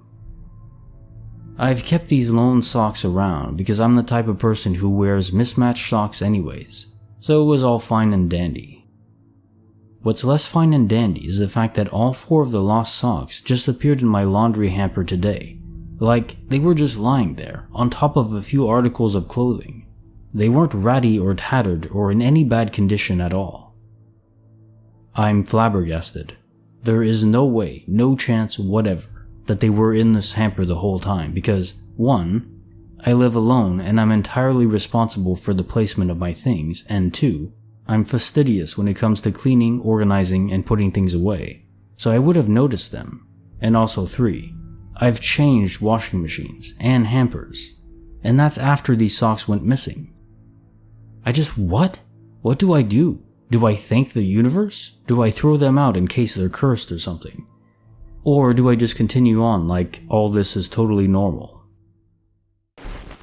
Case notes, file number 83. What a cute glitch. And yes, socks do go missing all the time. The most common glitch in the universe, perhaps, or maybe we just forget them, clung to the innards of our washing machines and dryers. For your specific case, however, them appearing in your hamper doesn't strike me as the typical sock system malfunction. There's one small and unsettling possibility. I've heard of squatters living in people's attics, even in their walls, without the owners knowing, for years. I highly doubt this is the case, and even if it was, why would they return socks in such a way? Or even have them to begin with? But it's just a thought. The author responded to my comment, saying, I know on the surface it's a seemingly innocuous and common event, but the closer I looked at it, the more I saw the whole thing as surrounded by impossibility. And that's what got me so worked up about it. I like explanations. I'll even settle for an outlandish and improbable explanation. But for this, I don't have any explanation whatsoever. and it's kind of grating on my sanity. Huh. Ah yes, I've heard of such stories. Super weird and kind of shudder-inducing. But no, I don't think that's the case for me. For one, I probably would have noticed more missing items than just socks if I had squatters. And two, with the way the walls and attics are insulated here, those people would have to be on the resident side of the walls in order to benefit from the insulation. Our winters dip into -50s and lower, so if I did have squatters at some point, it's fair to say they're part of the framework now. Case file number 84, written by user Pluvios.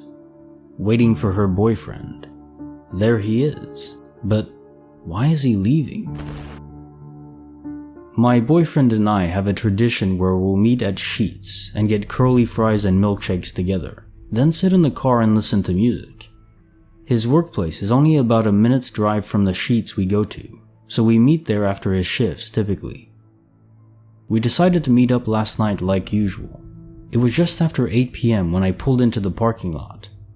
I saw his car and parked in the spot right next to him, fully expecting to look at him through the window and see him laughing at my bad parking.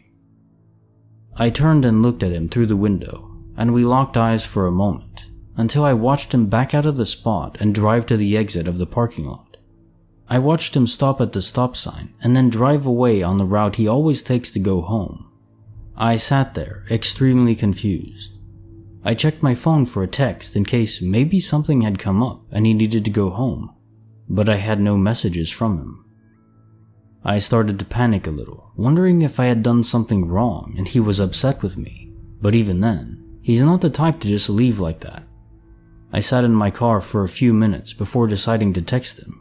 All I sent was, before he replied, "I'm here." I was even more confused. I know I had seen him leave. I saw him in his car, wearing the purple shirt and hat he'd been wearing all day, and I saw his license plate. It's a 4-letter word, so it's easy to memorize. I know I had seen him. I watched him leave the area and start going home, so there was no way he could have pulled into the parking lot without me seeing. He told me to meet him inside, and sure enough, there he was at the door, heading into the building. I was pretty startled, and I still am, because I know for a fact that I watched him look at me through the window, and then just leave. I told him what happened, and we both just laughed it off, but I can't help but keep feeling weird about it. I can't imagine how someone else could look exactly like my boyfriend, and have the same car and license plate. I don't know what happened, and I'm a bit worried I hallucinated it or something. But yeah, that was my glitch. Case notes, file number 84. I've probably read 4 or 5 of these types of duplication glitches just this year. It's disturbing. A doppelganger doesn't fit here, because he was wearing the same clothes, driving the same car. It's almost as if your boyfriend was lagging ahead of where he was supposed to be. So the inverse of lag, I guess. I read the comments here too. You said he didn't notice anything off on his end, and thinks you must have hallucinated. The mind is powerful, true. It can make us see things we expect to see, especially in brief flashes. But you said that you locked eyes with him, so it's more than just an unsettling peripheral glimpse in this case. If he was ahead in time and rewinded back by the developers of this little game called life, then he wouldn't have any memory of the event that for him, in his current state of mind, never happened. To me, this just exemplifies that we are part of a simulation. At least that's what I think. What do you think? Case file number 85, written by user 77 Funerals. Lights, sounds, robbery. This happened about 7 months ago. I live in Boston, Massachusetts. Obviously, depending where you go, certain spots are more dangerous than others, but I've always felt pretty safe. I never had anyone try to rob me before, and yeah, I've had some trouble with people before, but this was all my fault because of the situations I put myself in when I was younger. Anyway, I'm walking home from my girlfriend's house in Somerville. I had to edit this as I originally wrote work by accident, since I was just thinking about my job being closed.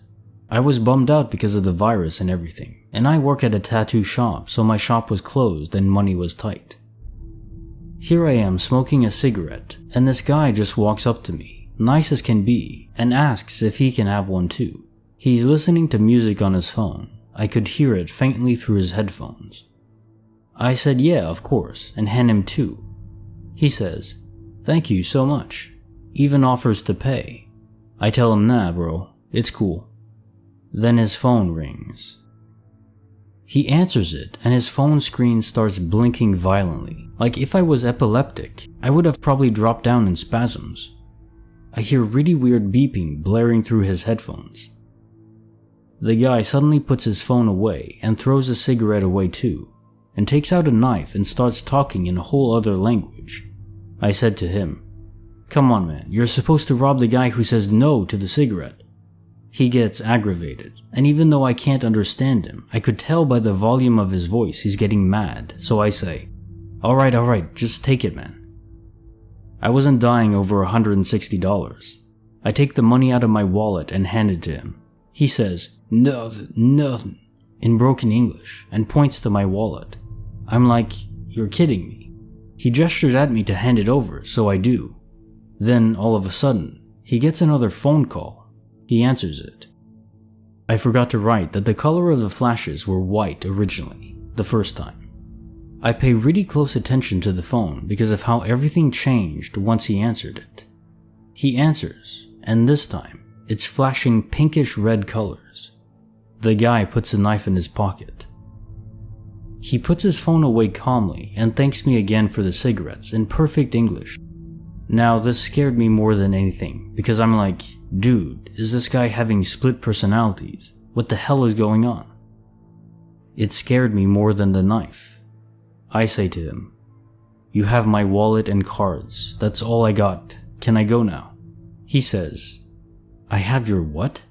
I tell him, "My wallet and cards. It's all I got. I don't have anything else." He reaches in his pockets frantically looking like someone who lost their car keys and pulls out my wallet and opens it. He looks at me with more fear than I had when getting robbed. He just threw my wallet on the floor and started running as fast as he could. I just stood there for a good minute or two, trying to understand what the hell happened.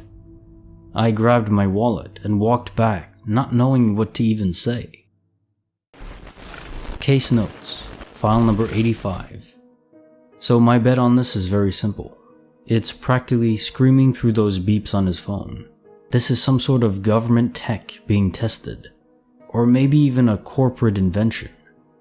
It seems to be some kind of mind control tech, or at least some way to influence people. Get the tinfoil hats out because we'll be needing them. Or perhaps we'll need tinfoil glasses. Case file number 86, written by user Rushnav. They arrived 90 minutes earlier than is possible. So for some backstory, I moved away from my hometown a few years ago for school, and I live 3 hours away from my friend's house currently. I usually drive down once a month or so to visit, and it's pretty much always taken me 3 hours to drive down, or seldomly 2 hours and 45 minutes if traffic isn't bad. I've done this drive dozens of times, so I know the route well. The distance between my house and my friend's house is 178 miles. A few months ago, my brother and I start driving to our friend's house at exactly noon. As soon as I got into my car, I texted my mom and friends to let them know we were coming down for the weekend. The drive itself was nothing noteworthy. Traffic was lighter than normal, but as I said, nothing happened out of the ordinary. I tend to go a little over the speed limit of 70 miles per hour, but never over 100 miles per hour. Too dangerous for public roads with other people around. Once we arrived at my friend's house, they were confused as to why we were so early, so I checked my phone and it was only 1:30. We made it to their house in an hour and a half. We drove 178 miles in 1.5 hours. That equates to an average speed of 118.6667 miles per hour. Granted, I drive a sports car, but my car is limited to 124 miles per hour for top speed, and there's no way I could keep it pinned at 124 miles per hour the entire way. The cops and engine would definitely not allow it. To say we were surprised would be a gargantuan understatement. I never use my phone while I'm driving and rarely look at the clock in my car since my attention is on the road and other drivers. There is no logical explanation that we could come up with. I knew for a fact that I never went above 100 miles per hour. I knew exactly what time we left since we have text showing the exact time we left, and our friends confirmed that we did show up at 1:30. The only illogical explanation is some sort of time dilation, but I say illogical since that theory is only applicable to particles traveling near the speed of light, not a car going under 100 miles per hour. Case notes, file number 86. Indeed, time dilation via the Lorentz transformations does not kick in at the measly speeds where humans are capable of traveling at. Even in our fastest spaceships, time distortion is almost impossible to detect. You have astronauts in space that have to adjust their times, and the GPS too, but it's by seconds, like every year or something, if even that.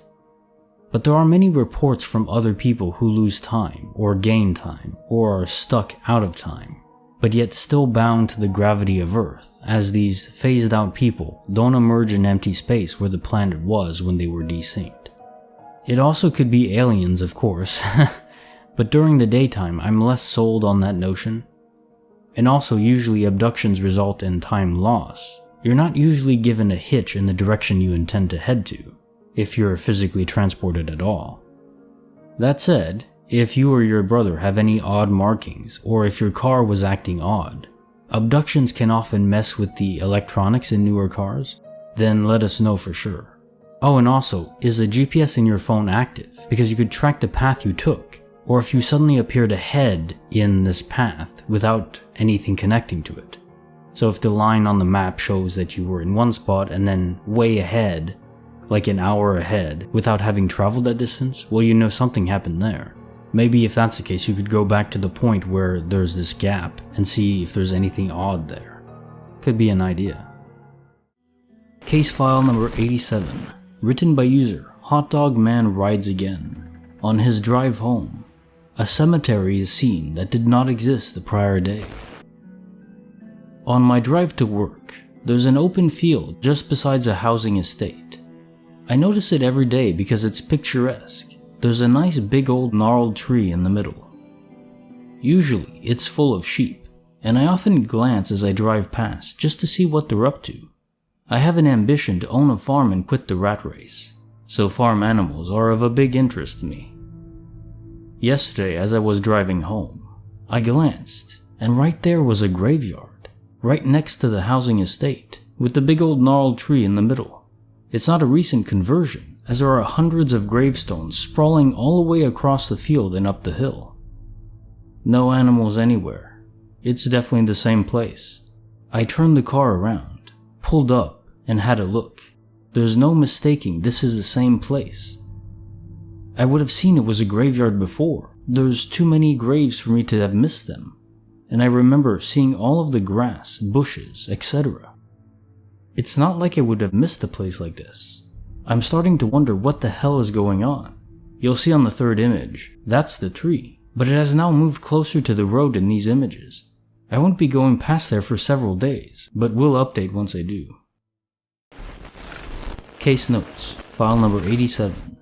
This reminds me of a past case I've read where the individual worked in a facility and drove the same road to and from it almost daily. Then, one day, they drove home and noticed a huge bright power plant where there was none the day before. My hypothesis for that was quantum immortality. They mentioned they were sick in the post, so I figured they died from that illness and their consciousness ported over to the alternate reality. I like to think of it like extra lives in a video game, only we're talking about octillions of extra lives, because it all depends on how many of us exist in alternate universes. And there's almost infinite alternate universes. But in your case, it doesn't sound like you were ill or anything. Perhaps you got into a crash and don't remember. Most people recall their death under quantum immortality, but not everyone does. I'd venture a guess that this is due to how severe or traumatizing the memory would be. Some people's subconscious might be shielding them from that kind of horror. The author very briefly responded, saying, "Possibly. I've had experiences in the past that I believe may be due to quantum immortality." Case file number 88. Written by user Anonymous. Lots of driving. Lots of adventure. This time, they got more than they bargained for.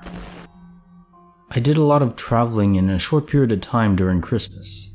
I went from one state to another, and then back in a few days.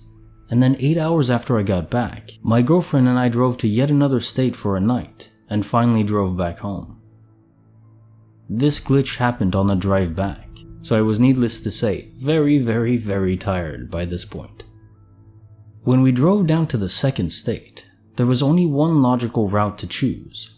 There were two others, but they were considerably longer drives. However, on the way back, there was another route that was actually somehow an hour faster, and we decided on that one because it didn't take us on a turnpike, and it skipped the tolls. Makes sense, right? I've always been kind of obsessed with parallel universes and timelines and paranormal supernatural stuff, so I probably should have thought a little harder about it, but I wanted to be home and in bed. It was really late when we finally got out of Kansas City. A mild snowstorm was just starting to hit.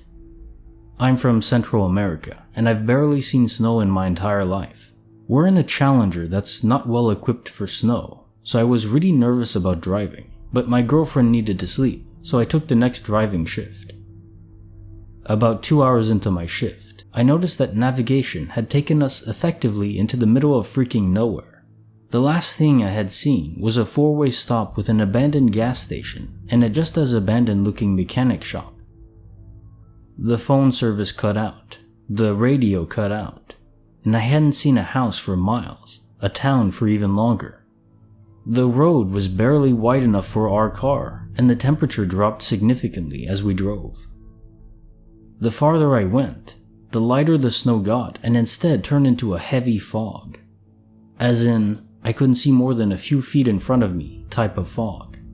The road was unusually curvy, and the landscape never changed from constant forest. It started to really freak me out when an hour and a half later, there was still nothing. Same landscape, same fog, same narrow road, not a single car in that whole time span. My service and the radio were still out, and I felt like I was on some kind of treadmill. When it hit 2 hours, I woke my girlfriend up and told her about it. I was starting to get nervous, because we were getting close to running out of gas and I couldn't use my phone to check if we were going to see civilization anytime soon. After another hour, we were both really freaked out. The car was almost on empty. We had no way to contact anyone, and we both really needed to pee, but there was no way in hell we were getting out and squatting in the Twilight Zone hell we found ourselves in. Once Challengers hit a certain amount of gas, it just says low and doesn't tell you how many miles you have left, but I was positive we were on fumes at this point. And then I saw that creepy gas station and a four-way stop again. Our cell service came back on, the radio suddenly started playing, and the gas tank was back to 3/4 full, as it had been when I was here last. But it was 3 hours later. I refused to go straight again and went right instead, and about half an hour later we came across a town and the trip went smoothly the rest of the way. I have no idea what happened that night. It freaked me the hell out though. I think I'm going to fly from now on, at least for a bit. Sorry this was kind of long. I'm a big believer in backstory and details. Edit. I went straight at the four-way stop and didn't make any turns off that road, so I don't think I could have gotten lost and landed back at the same spot. Case notes, file number 88. My impression of this is a collective induced hallucination that was shared between you and your wife. The reason I think this as being more than, say, an alien abduction is because even the fuel in your car was reset. I don't think aliens are carrying around refined gasoline. The real question, of course, what would cause the both of you to simultaneously experience this fiction? Almost like you were taken on a Star Trek holodeck for 3 hours. Effectively, what happened to you, I do believe happened, but also didn't, if that makes any sense. The author responded to my comment, saying, "I've been wondering if it's possible for someone to project a dream onto someone else. Someone else mentioned falling asleep at the stop sign, and if my girlfriend hadn't been awake and present for part of the ordeal, I would have thought that was it. Could I have somehow forced my dream onto her, and that's why she remembers it?" Case file number 89, written by user Kiatlas. Relaxing with her partner, but with a dash of tilt added into the mix. About 2 years ago, I was sitting in my living room with my partner and a good friend, shooting the breeze, talking about all sorts of things trippy and mundane, when my friend starts to tell a story about synchronicity that involved her brother. Basically, the story she was telling had to do with several people having a different memory from the presented truth. At the same time, we both yelled out, "It's like the Mandela effect," and at that moment we both got a funny look on our face and grabbed our noses. They started tingling. We both started yelling, "Whoa, what the hell?" Then the room started to tilt from my point of view, as if I was watching through a screen that just got knocked over. My partner, a major skeptic of anything that can't be explained, sat there and watched the whole thing go down in shock. My friend, whose nose tingled, said, "Did the room just tilt?" Just like that, it went away and everything returned to normal. As normal as things can get after that. I saw one post in here before that said they experienced nose tingles and what felt like their pineal gland activating when looking at checkered tile. Case notes, file number 89. So we have all sorts of hypotheses regarding the world. Purely scientific, religious, even spiritual. I tried to entertain them all. I tried to delve into those crevices of thought that most people won't go to, out of fear or pure discomfort. I don't know where my beliefs ultimately register exactly, in terms of cause for many of these glitch and paranormal encounters. I will say one thing, however. I lean towards simulation theory. It just makes sense that our reality is governed by rules, by mathematics, by a program, right? Yet that program can be bent, adjusted, morphed into whatever the controls of the server wish. And with such a control, adjusting your perspective to see a tilting room wouldn't strike me as a challenging task to accomplish. My honest question regarding this theory, though, is, are all human players active, real, connected to this virtual reality, or are some of them empty vessels? I do wonder, but that's a tangent for another day. Case file number 90, written by user Mina Sevens. The honesty of a child and his father who he couldn't have known. This is a family and completely true story. When my sister was 18, she decided to be independent and randomly left to Texas. She's prone to this kind of decision. When she was 21, she moved back home, married with a 2-year-old, or something like that. Nothing weird so far. When she returned, I was just leaving for college to another city and met her family briefly. She, her husband and her child, stayed with my parents while they figured things out. A month went by and suddenly her husband, 20 plus years old, died from a heart attack. Seemed like he had some genetic undiagnosed heart disease and just dropped dead. My sister was obviously devastated and basically relayed the care of her child to my mom, and she left again to another city, but visited frequently. One day, while speaking to my mom, I heard my nephew say, "There's the man." I asked my mom about this, and she said that my nephew was always talking about this man in the house that no one could see. Even when they left the house, the child would say goodbye to this man, as babies do with numerous, "Bye-bye, sir." My mother told me they sometimes saw a shadow, but nothing bad had happened, so they didn't pay any mind to it. This went on for years. The child was always talking and interacting with this man, who nobody else saw. Meanwhile, my sister was really depressed and never talked about her husband. No one really did. We didn't know the guy. Everything was so quick that we didn't interact with him, didn't have any pictures of him or anything. Nobody aside from her had any attachment to him. Also, this was like 2006. Cell phones had cameras, but not a lot of memory, so we didn't have any pictures of him. I'm stressing this point, so you see my nephew had no way of knowing his dad. Sure, he saw him until he was about 2, but now he was 6 when suddenly his father's brother decided to send an email with a photo of my sister's late husband, a photo that was saved and forgotten in the computer.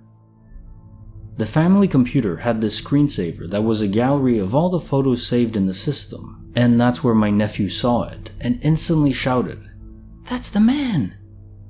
I remember it clearly because by that time we all knew the man. Nobody saw him, but if something happened in the house or there was a weird shadow, we said, "Oh, this is the man." And we all said bye to him when we left and hello when we arrived. He was already part of the family, so we went to the computer and showed the kid all the pictures there, and when the photo of his dad appeared, he was like, "That's the man who visits me at night." We were freaked out, while he was elated. For a week, he asked again and again to see the picture, and my mother decided, against my sister's wishes, to tell him that it was his father. Since then, he would talk about the man less and less until he stopped talking about him completely. Now as a teenager, my nephew doesn't remember anything. Around the time my nephew found the photo, my sister remarried and took him with her. I think he was just looking after his child, and when he had a stable life, he left. Who knows? Case notes, file number 90. Young children are so pure. They're truthful. That filter that develops, for good reasons mind you, as we grow into teenagers and adults, it's barely present at all in them. It gives us insight into the world as we once knew it, but we can barely remember that anymore. For this reason, I fully believe your nephew. He saw his father on many occasions, who, as you theorize, was lingering behind to ensure his son was safe and cared for. Dying at 20 from a heart attack is just wrong. But finding beauty in a great tragedy, well, there's a silver lining for you. What an amazing father he was. Case file number 91, written by user I'm Jellybeans.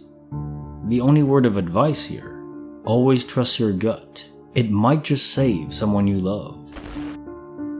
A lot of people I've met or known and asked about getting a feeling of déjà vu after something happened have told me they also get this. However, from what I know, it's a once in every few months event or on random occasions throughout their lives. This is different for me though. I experience these sort of events every few days and it freaks the hell out of me. It's usually small things like the way something is placed down or certain places I see during the day.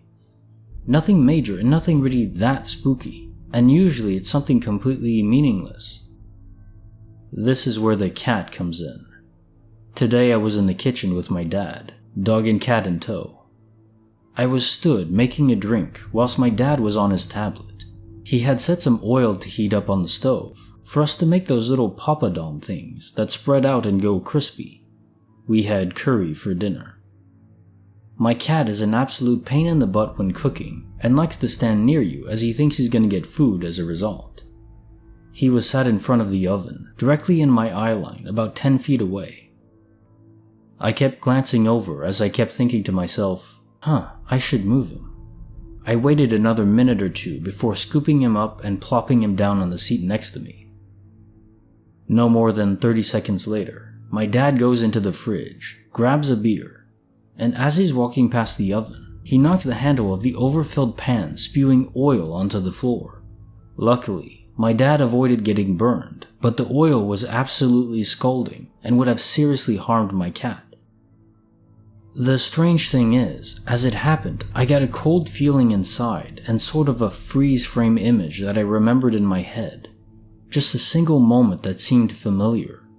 It's really weird and I don't like it at all. Don't ignore your gut is my advice. The world is a strange place and we don't really know much about the paranormal or crap like that. This is what personally happened to me. Case notes. File number 91. I think our instincts are attuned, perhaps connected to our subconscious. Our gut, as it were, isn't 100% accurate, but it seems far more accurate than a coin flip. Anything from the power of our subconscious picking up details, patterns that aren't made aware directly, but more through feelings and spider senses.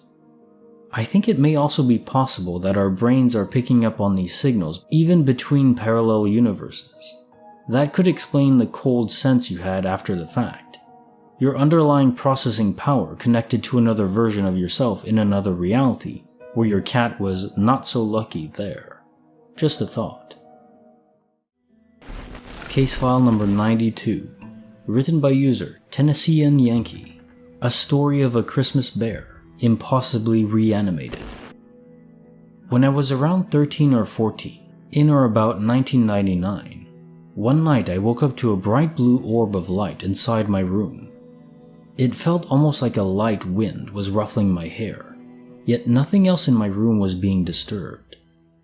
This lasted a few moments, but I felt no fear seeing it, only curiosity, as nothing I'd seen before or since was like it. In an instant, it was gone. I was still sitting up in my bed. I laid back down, puzzled, thinking maybe it was a dream of some sort. I rolled onto my side, closed my eyes, when suddenly I heard it coming from the attic space right above my room. I hadn't heard the music in years, but I recognized it well. The tune was emanating from a 1989 Christmas bear upstairs. I listened to it wide-eyed, confused, until it ended after about 20 or 30 seconds. I felt a little creeped out. It was still very early in the morning, and I must have fallen asleep not too long after. The next morning, I opened up the pull-down steps to the attic space. There sit the 1989 Christmas bear. It had a layer of dust as we had moved into the home in 1994, and it had spent its life after and evermore sitting up there. I picked it up and tested pressing the paw and play button. Nothing. I checked the back, but the batteries were long since dead, heavily corroded, and beyond any easy means of removing them to put new batteries in. I've looked over what I remember of that late night, early morning, but the only thing that came close to describing it was ball lightning. But does ball lightning hover in place? Does it give off a breeze and cause my hair to ruffle? Does it suddenly reanimate a bear not played with in 7 or 8 years? I don't believe so. After hearing many of these stories, I think maybe it was a relative visiting me from beyond, and maybe even sensed I was about to write it all off as a very vivid dream, and decided to do something to prove it wasn't a dream. As added info, I'm not entirely aware of who it might have been, but I have a good idea. My grandparents on my father's side died 15 to 19 years before I was born. They died of old age and the rough life that went with growing up in the early 20th century. Rules them out pretty well. My grandparents on my mother's side were still alive, so only one relative comes to mind, and she was also on my mother's side. I was a few years younger when I met her, but the general sense I got from my grandparents was she was long past being lucid, and overall seemed gone, but taken care of in a nursing home a couple states away. She was my great-grandmother. I was never very close to her, but being that I'm the only great-grandchild of hers, there may have been a closeness she felt that I wasn't quite aware of. It's been far too long for my mother to remember who got me the bear originally, but it seemed like a better quality gift than anything I'd seen from my grandmother. I don't mean that in an insulting way, but it is what it is. The timeline also lines up well with when I recall hearing of her passing. Communication wasn't great, still isn't, between my mom and her family. I believe by the time we heard of her passing, she was already buried. I don't know if it's my mind playing tricks, but it feels like this happened shortly before we were made aware of her passing. Here's hoping that when I start a family, I can keep better communication with my children and grandchildren. There's no worse feeling than the regret of missed relationships and missed opportunities to know your relatives. And if not, maybe I can stop in to see my descendants one last time before I leave this world the same way I suspect my great-grandmother had. Case Notes, File Number 92. What if ball lightning as we describe it is instead as you describe it, loved ones appearing as electrified balls of glowing energy? It even stands to reason that when they're able to bring back to life a little musical bear, if there are electrical fields involved, even without batteries, that could work. Spirits often short out light bulbs, so it fits surprisingly well with what we already know. It's not that outlandish at all. We already have wireless power right now. It's inefficient, but I don't think a spirit would care about electrical efficiency, would they? Case file number 93, written by user Imperfectlysium. Oh, a life in a haunted house. Be careful now, or the man without a face might get you. Me and my family have been living in a small cottage, built in 1902, for nearly all of my life. There's always been rumors of various ghosts in the local pub, which dates back to the late 1600s, such as a man who wears a trilbilly hat sat at the bar, a young Victorian girl with a long brown dress who wanders the pub, and a few Roman soldiers on horses that can be heard at early hours. There's never been any mention of anything around the cottages. However, we've always thought there was something in our house. When I was 8 or 9 years old, I shared a room with my younger sister, and I remember very vividly to this day being awoken at around 4 a.m. I thought it was my sister climbing down from the top bunk, to see the body of a man covered in blood and ripped clothes standing in front of me. As I was on the bottom bunk, I only saw from below his neck, and me being absolutely terrified, I hid under my covers nearly straight away and drifted back to sleep. I never saw anything like it since, nor had my sister ever seen anything like it either. Over the years, I kind of associated it with a vivid dream. Skip to a few years ago, my little brother was born, and by this time, we had switched rooms around and now my parents and baby brother were in the room I used to occupy. My little brother has said a couple times now that when he was 2, there was a little boy that crawled on the roof, he meant the ceiling, and also talked about a man called Terry who lives in our house. There is no record of anyone called Terry, nor do we know anyone called Terry. Then today, he told me that sometimes at night, there's a man with no face who likes to hold his hand at night. I asked him who it was, and he just said it was the man with no face. I asked him if he wanted to hold his hand, and he said he didn't. I told him he didn't have to hold his hand, and he was happy with this, and replied, "I wonder if he was woken," which is weird language for a 3-year-old, and then he went back to his toys. I understand that children are more open to paranormal things, and can pick up a lot more than us. I just found it a chilling and interesting experience to share. Case Notes, File Number 93. It's very true. Children are not only crystal honest in their perception of the world, and freely share those thoughts with us adults, even if it might hurt our feelings. The only exception to this being if they're plotting to get more cookies, of course. Then the lies may flow like water. Did you get the impression of malice from these entities that appeared to you? And now your little brother. From my perspective, it doesn't seem like their intent was harm, because nothing spooky happened besides them appearing. If you enjoyed the video, give it a like, and if you want to listen to more fascinating stories, there's many more on my channel. I'll see you there.